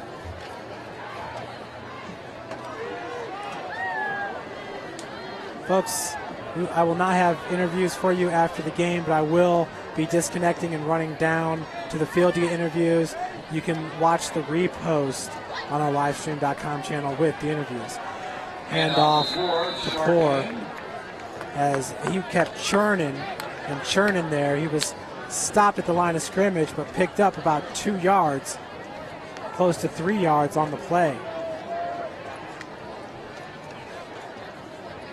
John Poor, can't say enough about the game he's put together here. When the Cadets, everybody was saying they were the underdogs, and Wayne was going to win this game. John Poor, that might have been a little bit of motivation for him. 2nd and 7 from the 33. Morrison pressure, is able to escape it. Looking downfield. Once again, doing whatever he can to stay alive, and completes it for a 1st down. Holy cow, Jake Minix with the reception. Number 7. It doesn't get much better than that. That one right there will make the highlight reel. I was watching a preseason interview with David Morrison, and the reporter asked him, you know, and obviously Concordia is rebuilding this year, but, you know, saying that Morrison's found himself in a lot of compromising situations back there as a quarterback for the Cadets, and if that's helped him get recruited to the higher level and prepare him for the higher level, and he says he thinks so. Morrison out of the shotgun position. This time he is taken down. Looks like a fumble on the play, and Wayne's got it. Picking up the ball is number 56, Curtis Stevens. And you know, that's just a situation right there where the QB Morrison wants to make something happen. In that situation with a 14-point lead, might be best just to tuck that one and go down, take the sack on that one. But obviously he saw the play before. He knows how to elude pressure and make things happen. He's a special quarterback. Just didn't happen that time. 1st and 10 from the 41. Thomas with the handoff. Yarborough was met right away. And I think you can guess who. It's number 62, the middle linebacker, Tony Perugini. You heard Marquise Alexander also into the mix, number 61.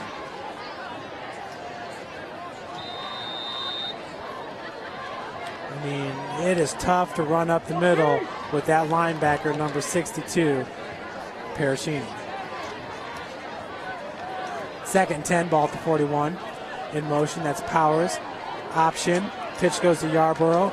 Battles his way forward for about 3 more yards. Yarborough there was hit at the line of scrimmage, and he just straight muscled his way forward for about a gain of 3. Good stop by Alec King and Marquise Alexander. Marquise Alexander very busy here in the second half, number 61, senior, 5'11", 190. As you see Yarborough there, starting to get a little bit of excitement. You saw it with Wayne's first touchdown.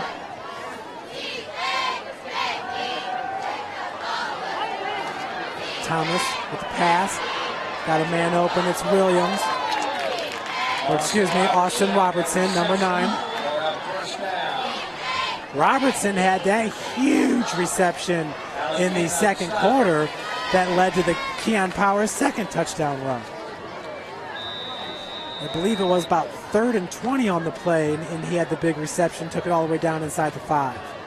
Robertson is a nice player for the Generals. As you see Ryan wide out to the right. Squeeze it a little bit. Jalen Thomas, handoff to Yarborough. And there is just nothing happening for the Generals up the gut. And Alexander on the stop. DeQuivius Williams, number 16, lines up at fullback every once in a while, and at running back down there, cheering his teammates up as Yarborough heads to the sideline. Once again, Zach Ryan split out. Wide right. Handoff goes to Williams. Cuts it back up. Big gain down to about the 15-yard line, gain of about 7.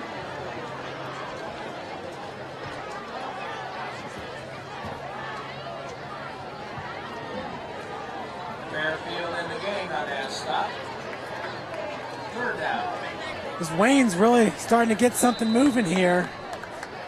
They have been an opportunistic offense in this game. Safe to say this is an offense that rides emotion. Scored their first touchdown after Deion Powers had a 75-yard kickoff return taken back. That's Williams who's going to pick up the first down. Run around the left side. Williams is stopped by Charles Nagy. That's where Wayne has had a lot of their success, running to the edge. First down, Generals. Very tough to get yardage up the middle with a linebacker like Tony Perugini, 6'1", 230, senior. 3:18 left to play here in the third. It's 1st and 10, balls at the 11. Zach Ryan is split out wide right, guarded by Reckway. Yarborough in the backfield, takes the pitch. Nice job of working off his block was number 9, Charles Nagy. Game to the making Yarborough cut it back in. Looks like Perugini was on the stop. Excuse me, Perugini. Once again, Zach Ryan split out wide right. Fullback's Yarborough. Behind him is Keon Powers. See if the handoff or the pitch goes to Keon. It does. Short side of the field. Keon's going to sprint on in. You heard it. For the touchdown. He is a sprinter. He's fast. Folks, if you don't have a kid like that on your team with that kind of speed, it's hard to prepare for. Keon Powers with his third touchdown of the game. Few cadets were in the area, but Keon Powers was able to split defenders. 28-20, 2:27 left to play in the third. Wayne right in this game.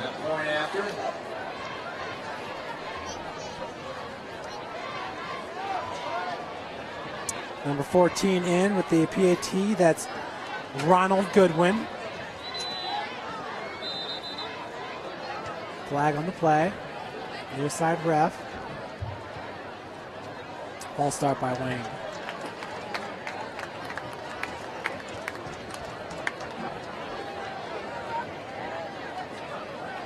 Five-yard penalty on the Generals.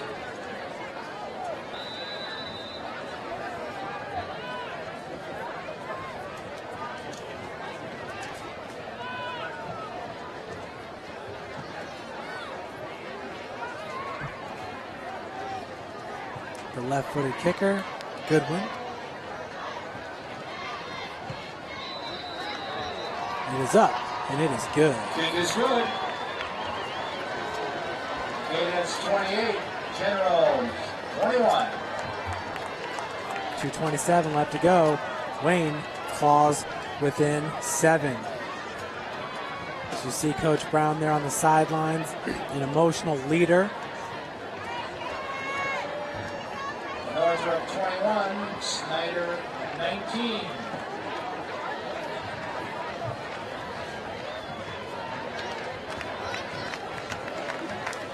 Concordia, head coach Tim Manigal.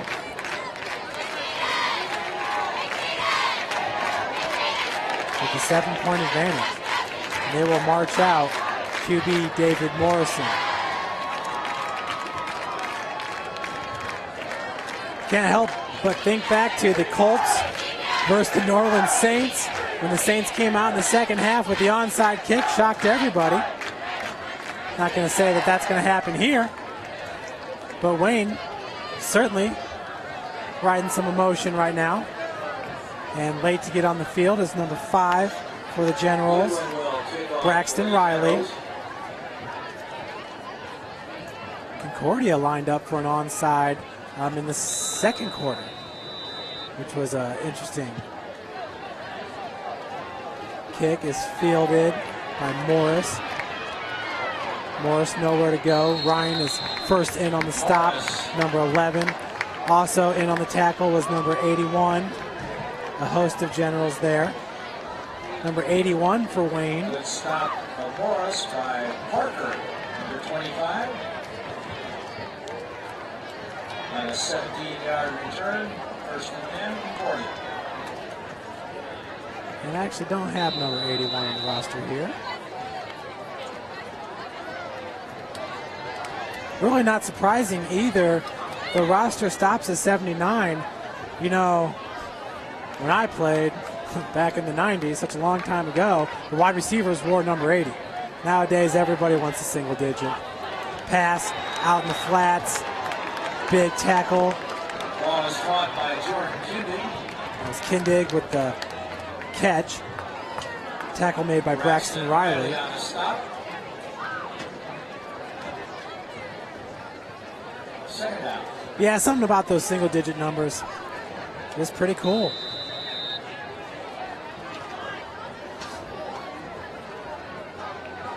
Still, if you come to a University of St. Francis football game, you'll see Snyder Great alum Akeem Kelsall. He wears number 81. He is a fantastic wide receiver for St. Francis.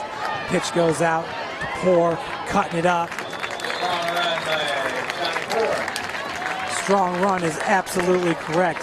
John Poor's been doing it all game long.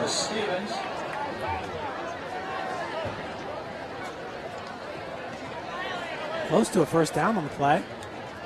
Looks like the officials are going to come out here for a measurement. Get down there and see if we can't give you a good view.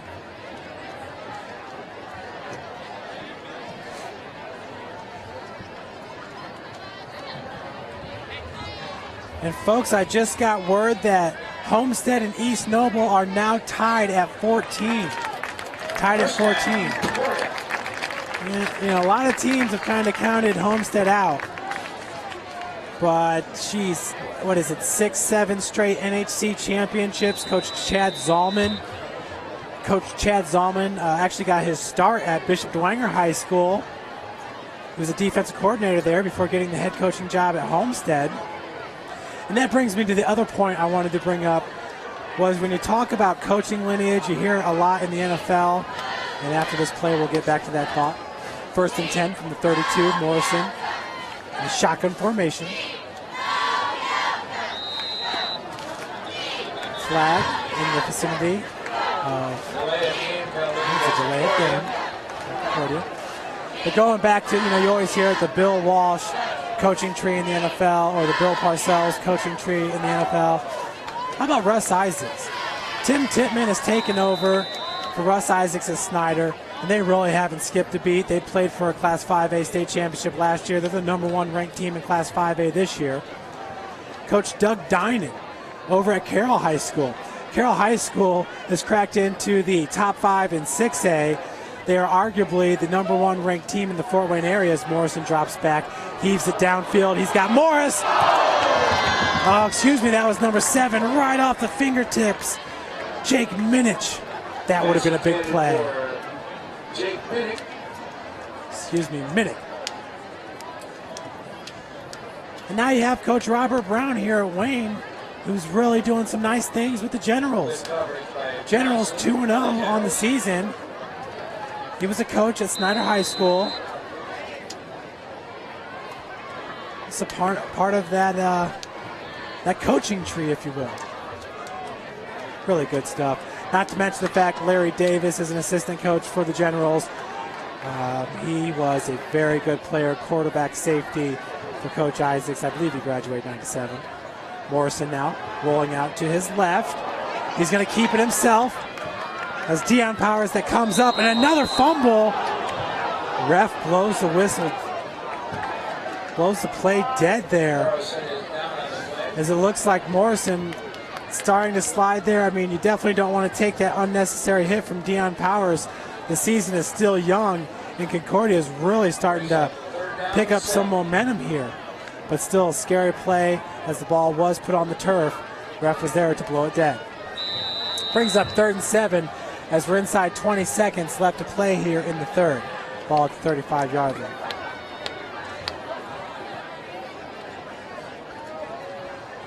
Once again, folks, be sure to tune in to SummitCitySports.com. All of our broadcasts we do highlights of.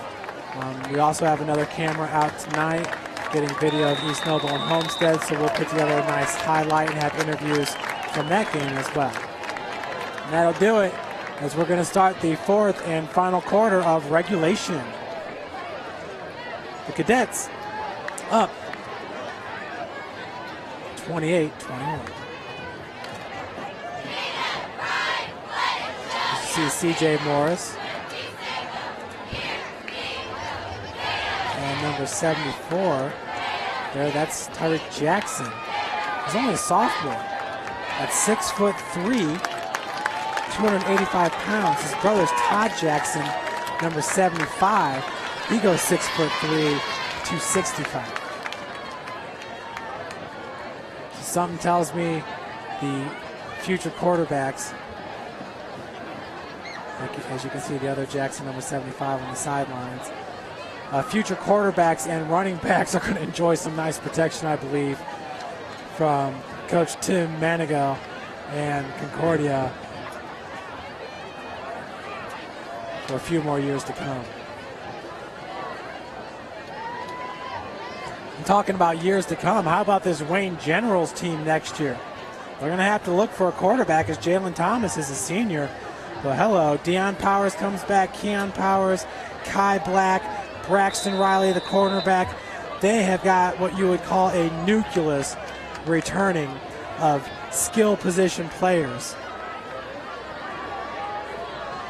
As we start, 3rd and 7, ball at the 35, their own 35 for David Morrison. Morrison dropping back out of the backfield.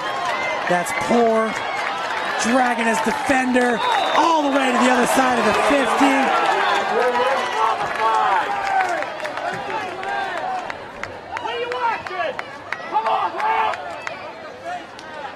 Fans wanting a late hit call there.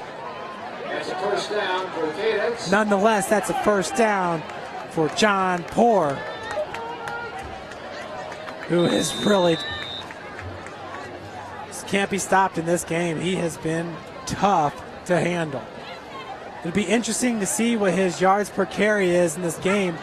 Obviously starting off with that 55-yard touchdown run. It'll be padded just a bit, but I bet you he's going to be around 8 to 10 yards per carry as Morrison once again hands it off to Poor. Ooh, Jari Dada came in with the big stick. Also looks like number 48 for Wayne was there. I don't have him on the roster. Tackle was by number 48 of the Generals.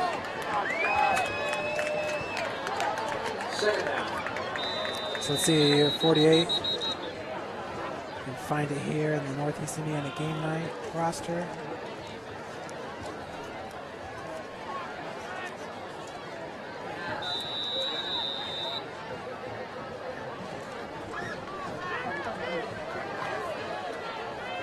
Not in the Northeast Indiana Game Night program. Great programs too. Editor Casey O'Boyle, Matt Baer is their photographer. Man, do they do a great job. 2nd and 9 from the 49. Morrison, wide receiver bubble. I believe that's Minich.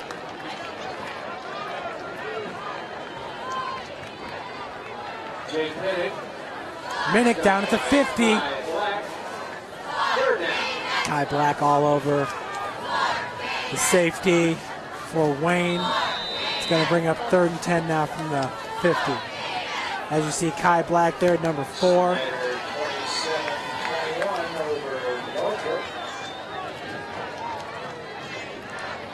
I believe that Snyder score was Snyder 27-21 over Northrop. Big 3rd down here, 3rd and 10 from the 50 for QB David Morrison, the Cadets. Quick pass, Minich, oh! Minich nearly made a one-handed grab. Number 12, Sean Johnson. 4th down. Sean Johnson in the area with the defense for the Generals. Minich, if he would have made that snag, that would have been up for a Fort Wayne SP if we had those. That was awesome. Awesome attempt there by Minnick. 4th and 10 now. Punting situation. But it does look like the Cadets are going to... They got C.J. Morris back to punt. Which, once again, it's kind of like Deion Powers being back there. Minnick could kick it. Pooch punt wouldn't be bad here because you don't want it to roll out through the end zone. Fair catch signaled at the 30-yard line. Smart play there by Keon Powers and the Generals. The last thing you want to do as a punt returner is let that ball hit the turf and roll all the way down inside the 10.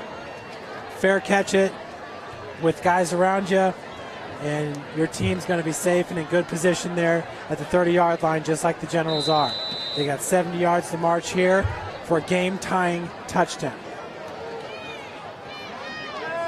Zach Ryan spread out up top. In the backfield is Yarborough. Thomas in motion. Keon Powers. Yarborough up the middle. And we've said it all game long. Tough to run up the middle against this big defensive line along with their middle linebacker. Tony Perugini. Defensive lineman Carter Batchelder, Connor Batchelder, Billy Fairfield, Marquise Alexander. 2nd and 8 now. Ball's at the Wayne Generals 32-yard line. That's number 16, DeQuavius Williams back there. Handoff goes to Powers. He's hit, falls forward for a gain of a few. With the tackle coming from his safety position is number 83, Jacob Bickle. They'll bring up 3rd and 3 for the Generals. You see Jalen Thomas here bringing in the play. It's number 9, spread out wide to Thomas left.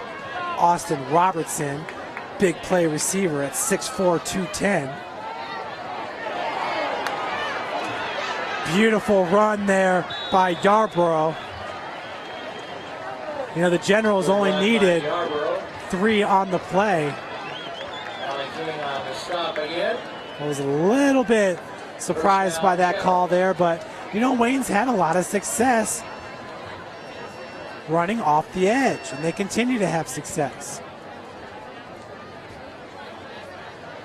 They keep the defense honest by running the dive play every once in a while.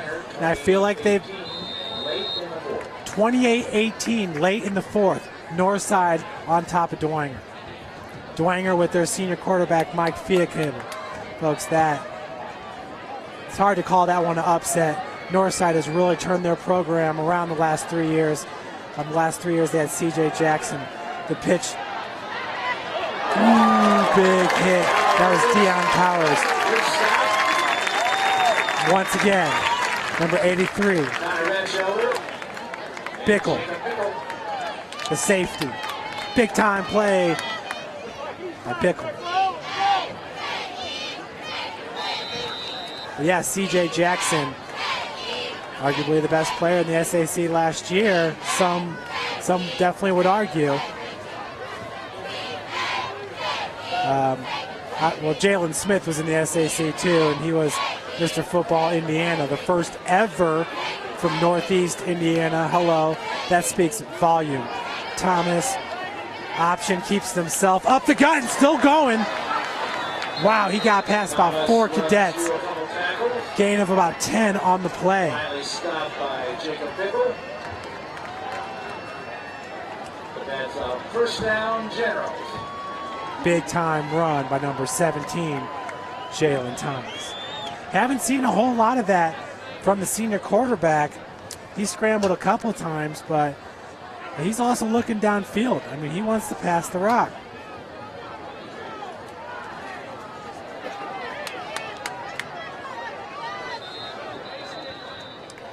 Looks like maybe a timeout. Officials timeout. 7:30 left to play here in the 4th.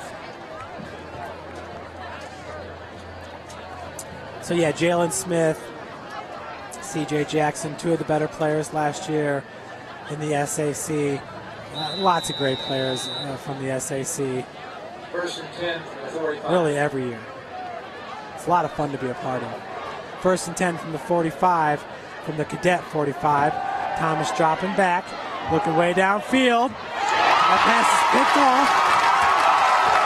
Picked off by Reckway. What a great game by number 20, the quarterback.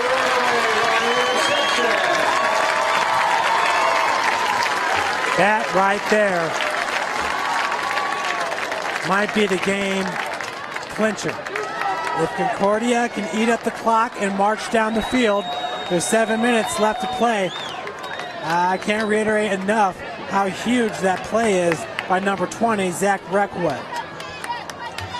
Man, he's gonna go home and he's gonna turn on channel 15 and channel 21 to make sure that highlight is shown, because that was a huge key play there by number 20, the senior, Zach Reckway. So Morrison, shotgun formation. Motion from his flanker, retreats back. Looks for the pitch. That's poor. He's got room to run and then some. Knocked out of bounds. And this time, the official does throw the flag for a late hit.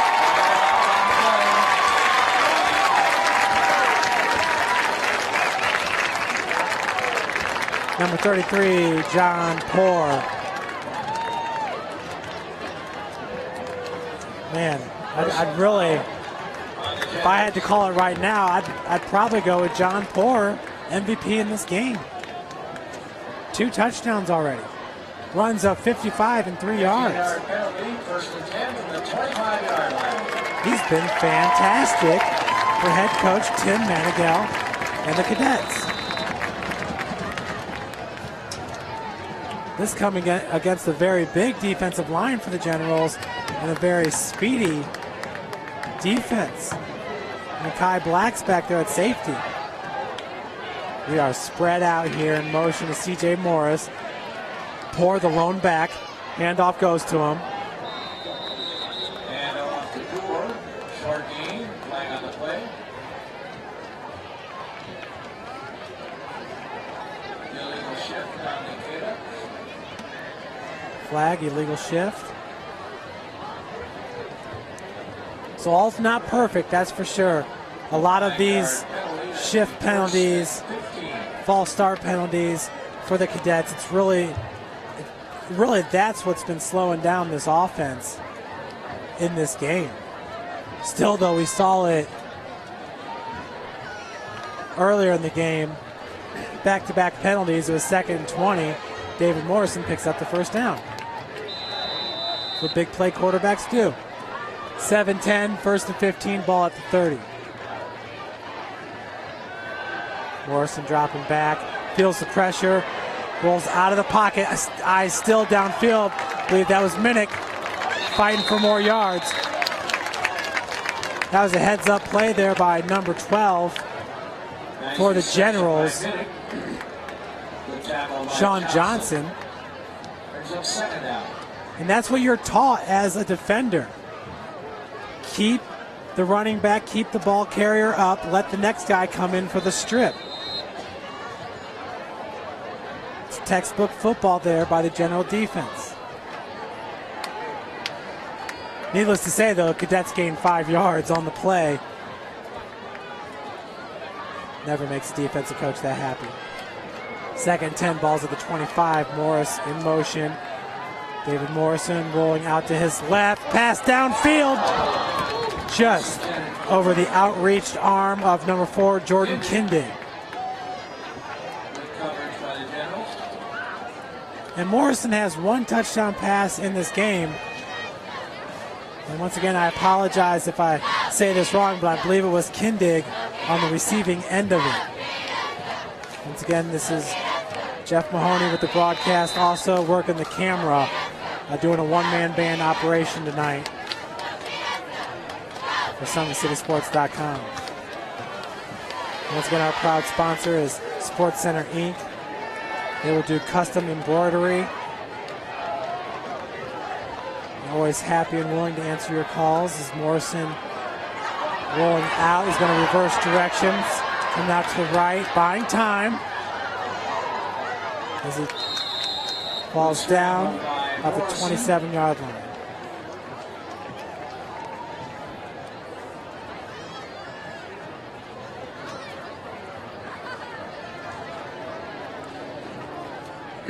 You know, when you think about David Morrison heading to Ball State University, can't help but think of Zach Terrell, the Homestead product from not the past season, but the year before. Zach Terrell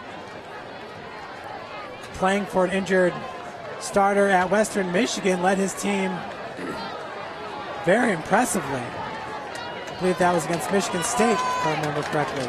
So 4th and 13, ball to 28, Cadets going for it here. Timeout called by the Cadets.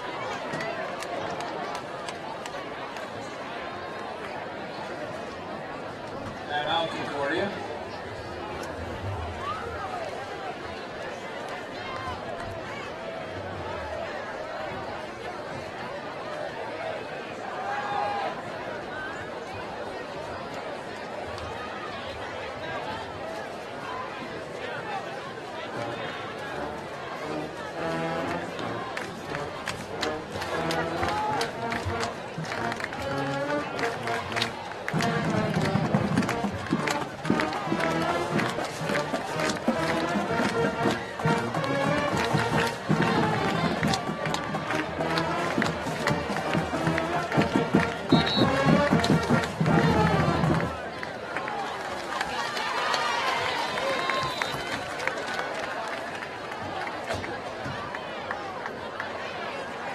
Zach Terrell, of course, plays for Western Michigan.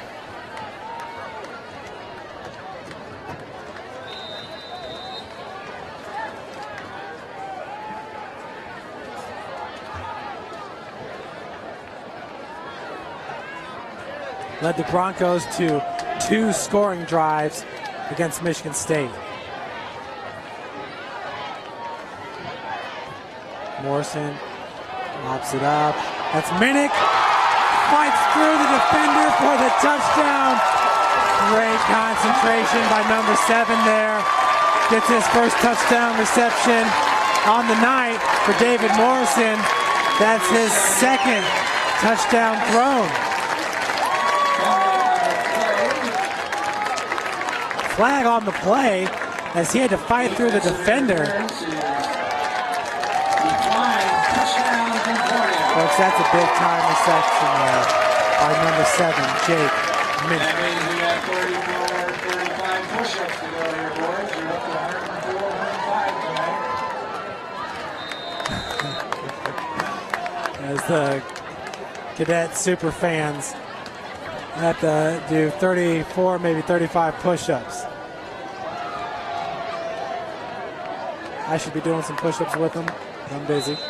PAT is up and good. 35-21 with 5 minutes left to play here in regulation. Nice job. Push-up time. 35. Here we go. Remember, back in the first quarter, it was Deion Powers with a 75-yard kickoff return that was called back. Last week against Kokomo,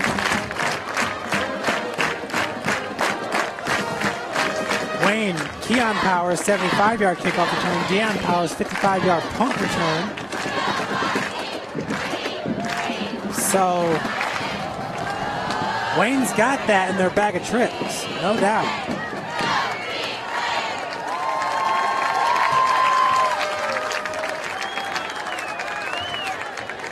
And the cheerleaders are doing push-ups.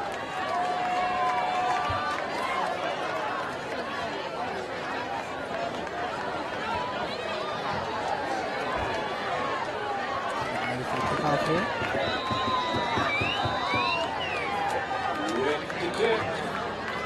Rick with the kick. Squibber up the gut. Ball is down by the Generals. Falling on it for Wayne is number 7. Number 7, Sean Scott. That's right, Sean Scott.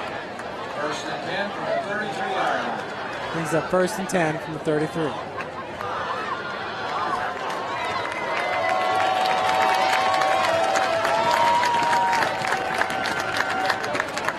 Beautiful, beautiful night here, week number 3 IHSAA football. Beautiful, beautiful night. And the fans are packed in here on the Concordia side. Good showing for the Wayne fans as well. Support of their teams. 1st and 10 from the 33. Thomas looking deep. Looking for the flag, and he gets it. Zach Ryan. Number 11. Big gain right there, as that ball is at the 33. Pick up about 20, 30 yards. Excuse me, that would be a gain of, I think. Was that the call? The flag is definitely in the area of pass interference. 15-yard penalty, puts the ball at the 48-yard line. 15-yard gain.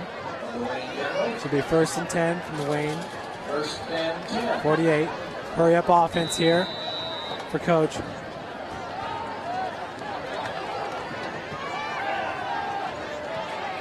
Thomas got room to run. Comes up throwing a beautiful strike to Keon Powers. Splits 3, 4, 5 defenders until finally being brought down. Big hit by number 71, Billy Fairfield. Keon Powers. He is a spark plug, so much fun, dynamic player to watch. And a nice heads-up play, keeping his eyes downfield by Jalen Thomas. He threw a strike. There's a flag. Flag came in late. Double penalties against Wayne. The pass was beyond the line of scrimmage. It was close. It was definitely close. They're going to say Jalen Thomas was just beyond the line of scrimmage. It looked like he was on that first glance. But sometimes when you're controlling the camera and trying to pay attention to the action, you can miss things. 33, Northrop 28. Snyder 33, Northrop 28. Hats off to Northrop. Really turning things around. This year they had the overtime victory last week against Lures. Remember, they opened up the season at home against East Noble. East Noble is a very, very good team. Second 13 from the 45. Thomas avoids the first defender. And I believe that's a fumble. It's going to be picked up by number 77 for the Cadets.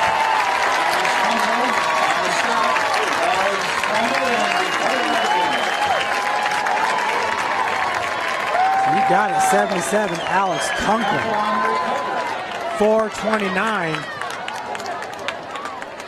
35-21 is your score with Concordia up. This is about that time of the game where you give it to John Poor and just kind of grind it.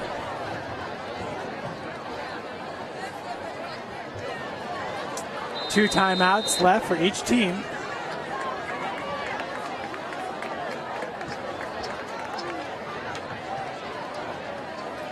Looks like that's Reckway lined up behind Morrison. Handoff goes to Reck. Breaks one tackler, stiff arm. Big hit by Deion Powers. First there was Sean Johnson, number 12. Big run by Reckway. Hasn't had too many carries from the running back position in tonight's game. Had the huge interception on Wayne's 2 series ago for Wayne. Huge interception.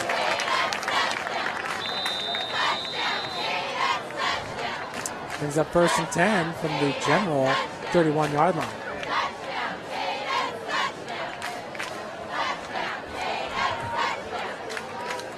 Minnick wide out to the left. Up top is number 3, Devin Sparks. Reck still in the backfield. Handoff goes to Reckway. This time he's hit right away by number 53, Paul Weedman. Good stop by 53, Paul Weedman. Second down. Big hit there by the linebacker. Brings up 2nd 8, ball to 29-yard line. Homestead beat East Noble tonight, 17-14. Ooh, Homestead getting the win in Kendallville at East Noble, 17-14. That's just what we're talking about with Homestead. They've been on top for a long time. They're the ones that have to be taken off the top. Morrison, naked bootleg. Morrison on the keeper. Out around the 20-yard line. Morrison showing, actually says my bad on that one. Looks like a busted play, and he made the best out of it. Gain of about 9 yards. Morrison showing you exactly why he's going to Ball State. He's got a lot of tricks in the bag. He's kind of pointing at himself like that's my bad. Brings up a 3rd and 1 to the 21.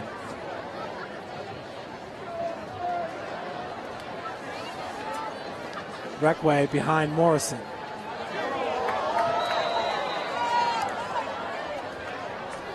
We got a whistle, timeout, Cadets. Timeout Concordia. 17-14 victory for Homestead. They've been on top for such a long time. Coach Chad Zalman and the Spartans.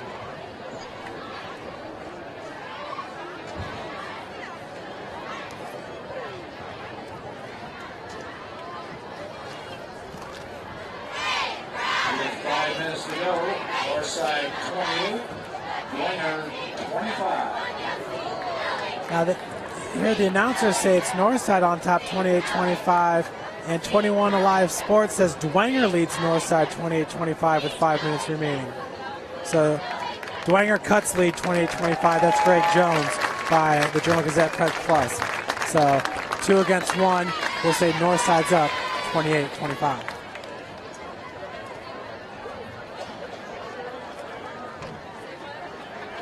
Dwenger, Mike Fiacable, pulled off a 56-yard touchdown pass. He is the type of quarterback that can lead a team back from a deficit to a victory. We talk about moxie with Morrison as he takes it up the gut. Fiacable is the same kind of player. And I believe Morrison had enough there to get the first. Morrison, who had the touchdown plunge in the first quarter of about 1-2 yards.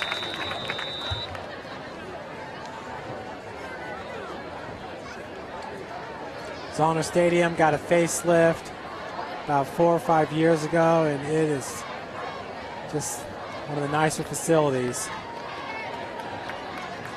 You don't see it in very many places around this country where the away stands are just as large as the home stands. But here at Spooler and at Wayne, Zoner, Morrison rolling out to his right, under pressure, and he's going to be taken down. Big time sack there by number 21. Big loss on the play, over 15 yards. Number 21 is Andrew Moore. He's had a couple big plays in this game. Timeout, Generals. And Wayne's going to take the timeout.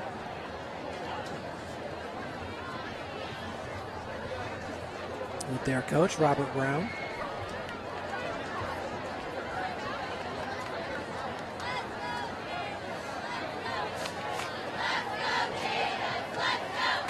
A lot of big games next week, but probably none bigger than New Haven at Carroll.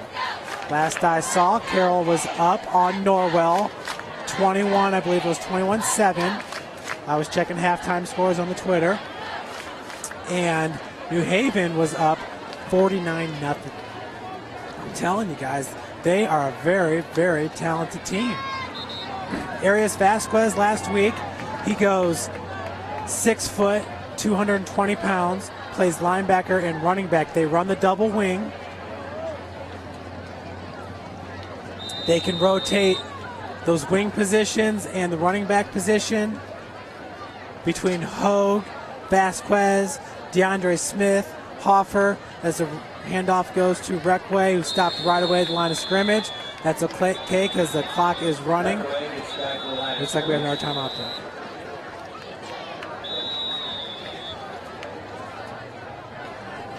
Brown's going to take it. Stop by Curtis Stephan. Timeout, Wayne. That's a smart timeout, though.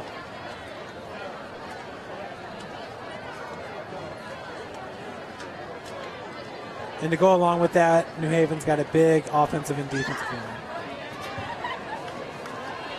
Once again, Homestead over East Noble, 17-14. Okay, well, so Carroll expanded on that lead. At the end of the third, it's 56-7. Can that team put up points in a hurry? Absolutely they can. And we talked about Doug Dinan. Doug Dinan was, I believe, an O coordinator at Snyder for many, many years. And I believe, you know, when it came time to choose Russ Isaac's replacement, it was more or less Dinan or Kurt Tittman. Well, Kurt Tittman got the head coaching job, and Coach Dinan went to Carroll. And boy, has he done a great job at Carroll. Coach Doug Dinan. Morrison, keeper. And if you're a Cadet fan, you just do not like to see that.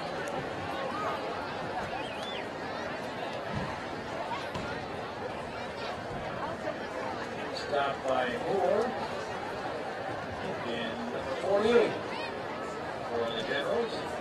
Inside 2 minutes to play, though. That's smart play calling there because you want this clock ticking. It's 4th and 30 now. 14 points the Generals are down by, so obviously they need to get a touchdown and an onside and get another touchdown just to have a chance to tie it. And 138 and ticking now because Wayne did take their last time out after that second down. And now Coach Tim Manigault is going to take his last time out.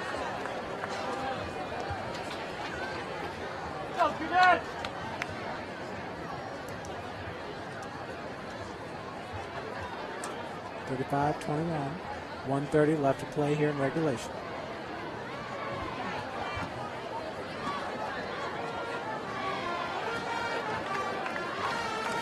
So no matter what the outcome here, both of these teams with some real highlights today. It's the 3rd week of the season. There's always going to be things to work on and things you can look at and say, man, we did that well. We'll pull that play out again at a later date. Obviously, both teams compete in the SAC. Concordia has already seen Northside Dwenger. Arguably, I think you would say with Northside, Dwenger, and Snyder, you have the top 3 teams in the conference. Well, Concordia has already played 2 of those teams. They still have to play Snyder. Snyder's very good. You can see a highlight of their game against Bishop Lures where they had 7 turnovers on SummitCitySports.com. Morris's punt into the air, far sideline, out about the 21. 1:23 left to play. Nice punt by C.J. Morris. Generals need to travel 79 yards for a touchdown. And to say that they can't get it in one play, that would be false because they got the players that can make that happen. Not that Concordia doesn't. Concordia certainly has playmakers all over their offense as well. 1st and 10 now. Ball's at the 19, so we'll have 81 yards to go. Thomas back. Pass across the middle. Picked up by Williams, I do believe, number 16. And he's thrown down out of bounds.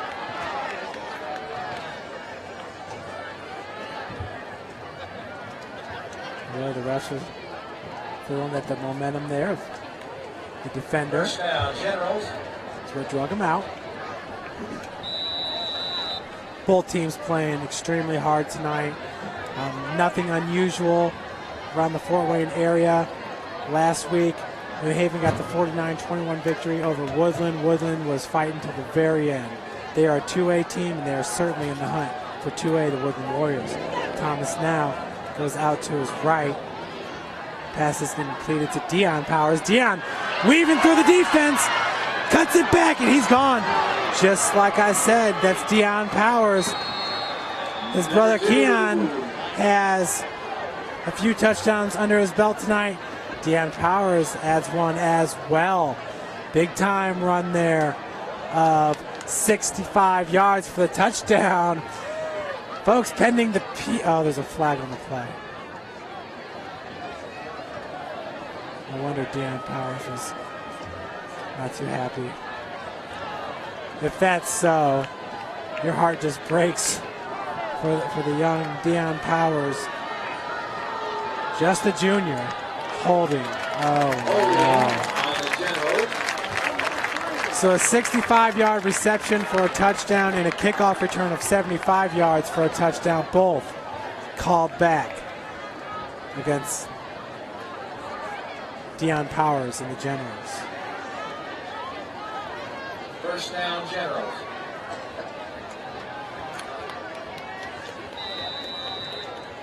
That's a heartbreaker. 56.3, and it's 1st and 10 from the 46. So Thomas Going deep. Oh, once again going to Deion Powers. Nice attempt by Powers. And that reception that got, for a touchdown that got called back, man, it takes so much energy to cut back upfield and break arm tackles. You could tell he was just a little bit winded right there on that attempt for the reception. Deion Powers, fantastic player for the Generals. You're going to hear a lot about this Wayne team as the season progresses. Second 10 from 46. Jalen Thomas. Shotgun. Once again, looking downfield. He's got his man. And once again, that's Deion Powers. Powers again on the reception. Clock stops for the first down. Brought down by Morris. 37.3 brings up first and 10. Down, The 28.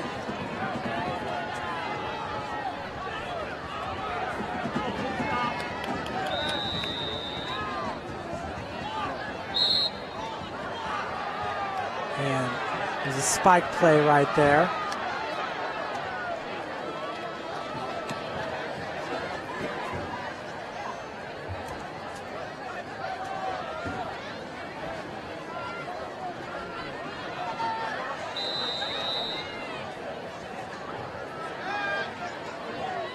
First and 10 from the 28-yard line.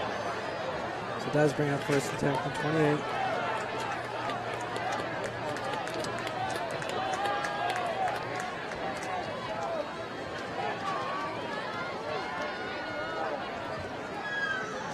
It's Williams behind Thomas.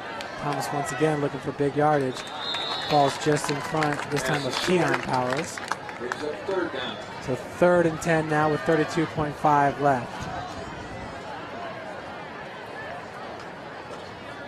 Bishop Dwenger now leads Northside 32-28. 1:46 left to play. Via Cable 10-yard touchdown run. Wow.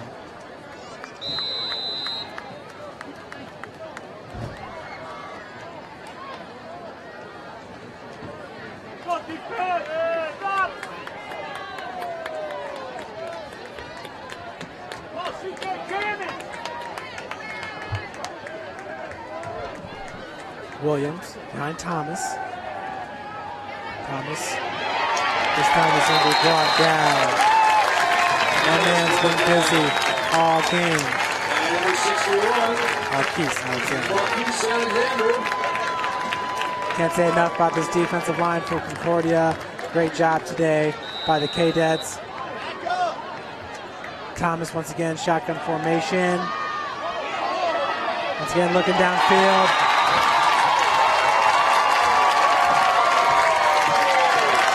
That man again, Marquise Alexander, and that'll do it as the Cadets win it, 35-21.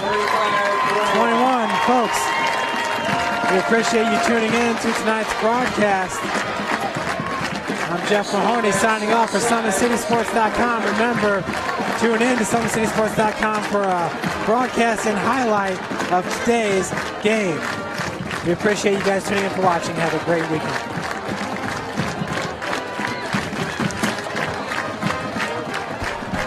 Bishop Dwenger 32, Northside 28. I'm looking at you or the camera? You can look at me. Okay. Coach, great game for you and your team there. Fought to the very end there. Just trying to talk about tonight's matchup. First one of the year in the SAC. Yeah. Looking for that first victory. Right, yeah, it's a different kind of speed, different kind of team. We got to see if I'm worth all the hype that everybody's been talking about. I got to earn my money now. Coach, talk about Deion Powers. Great job out there. Had a 75-yarder callback and a 65-yarder callback. Just some unfortunate plays today for your team. Right, and it's little things like that. I told the guys before this, we can't rely always on our athleticism, right? We have to do things and be technically sound, especially in the SAC. We're not going to just be faster or more physical than everybody. We got to be more technically sound than that. We got to fix it. Coach, talk about being more technically sound. Obviously, some big games coming up with Snyder and Jordan and teams like Northside. Where do you go from here as far as the message that you give to your team? Hey, that we wanted to go undefeated, and we didn't. But we can't let one loss turn into 3 or 4 losses, all right? This is a bad game. We'll go back, see what we got to do better, and get ready for Northside next week. Coach.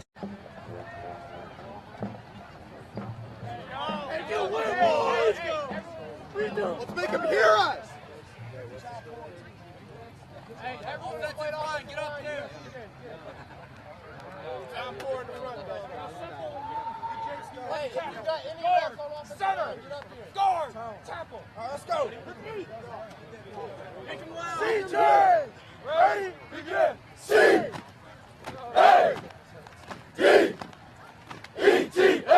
Yes, yes, yes.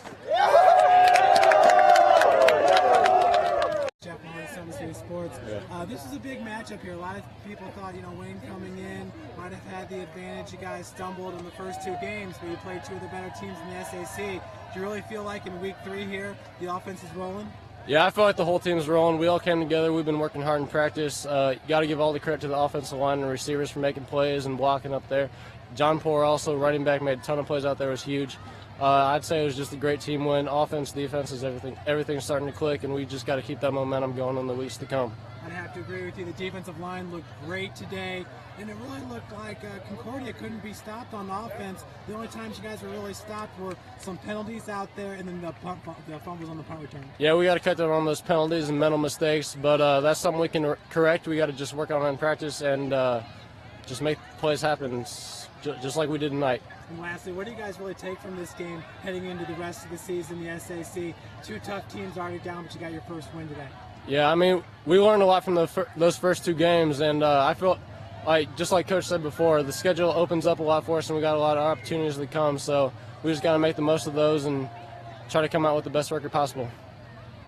Coming into this game, you'd already faced 2 teams in the SAC, 2 very tough teams in Northside and Bishop Dwenger, and then I know a lot of people kind of gave Wayne the edge in this one here. But you guys offensively were kind of unstoppable today. Just kind of talk about that. Well, I don't know about unstoppable. We were stopped a lot in the second half, but we did play well. Our kids played well. John Poor, our running back, played hard. David, our quarterback, played awfully well. I mean, he saw the field well tonight, and we knew this was going to be a tough game. And give Coach Brown a lot of credit because those kids play hard too. But it's nice for our kids to get a win because this is a tough conference for us to play in. And anytime you get the opportunity to win a game and come through and do it at the end, it's nice. It's fun. Coach, your defensive line really shined along with the middle linebacker. It was tough running up the gut today. Yeah, well, we got a kid back from a 2-game suspension. That helped, Alex Kunkel. Tony Perugini's a really good player. I mean, he was all-conference last year, and he's been a great player for us this year. He's tough to run on. I thought our defense played well. We had them well scouted and knew more or less what was coming most of the time, and I was pleased. And your quarterback, David Morrison, he showed the ability to keep the play alive and keep his eyes downfield. Yeah, he's a lot. I was talking to him before the game. His mobility has really improved this year. He's a mobile kid, and I mean, sometimes I think he thinks he's a little more mobile than he is, but he did a great job tonight keeping the play alive, and we couldn't be more pleased with his play. Well, Coach, you excited about your team's chances heading into the rest of the season? Yep, we just told him. I mean, there's a lot of games we think open up for us. Now we got to play. I mean, there's no team that lays down for you here in this conference. You got to keep playing, and there's no guarantee. But as long as we play hard, we were telling them, as long as we roll the ball close to the hole, one of these times it's going to go in. Went in tonight, and hopefully it continues to. Absolutely. Talk about that 55-yard touchdown to start this game. It was a very exciting play right down the far sideline over there. But what a great way to start this game off for you and your offense. Can you kind of just take us through that play? Oh, yeah. I mean, it was a huge hole. I mean, I saw open field all the way, and I just turned on the turbo jets and started running. And, that got our whole team hyped and ready to go for the rest of the game. Well, absolutely, and it did. And the rest of the game, you were really running hard. It seemed like the runs around the edge, you guys were able to pick up momentum, break a few tackles, and just keep things going. Along with the quarterback, David Morrison, this offense is really looking like it's starting to gel. Oh, yeah, the communication was good. The receivers picked up the blocks really well tonight. Everybody did a good job blocking tonight. That's what made it happen. And talk about your defense's play tonight. The defensive line and the middle linebacker, big interception by number 20, Reckler, as well. Yeah, that kept us. That was the game changer right there. It stopped their momentum and got us going. And definitely the defensive line stopped the run game and everything. Defense kept us in this game. After starting the season, tough loss against Northside. You took on a tough Dwenger team. last week, but you got the win today when a lot of people thought maybe Wayne would. What do you feel like the team's confidence level is at right now? And coming in, the preparation into this game, did you guys feel like you could win it? Oh, yeah, we felt like we win it. We can compete with any team here. We know it. All right. Well, great game.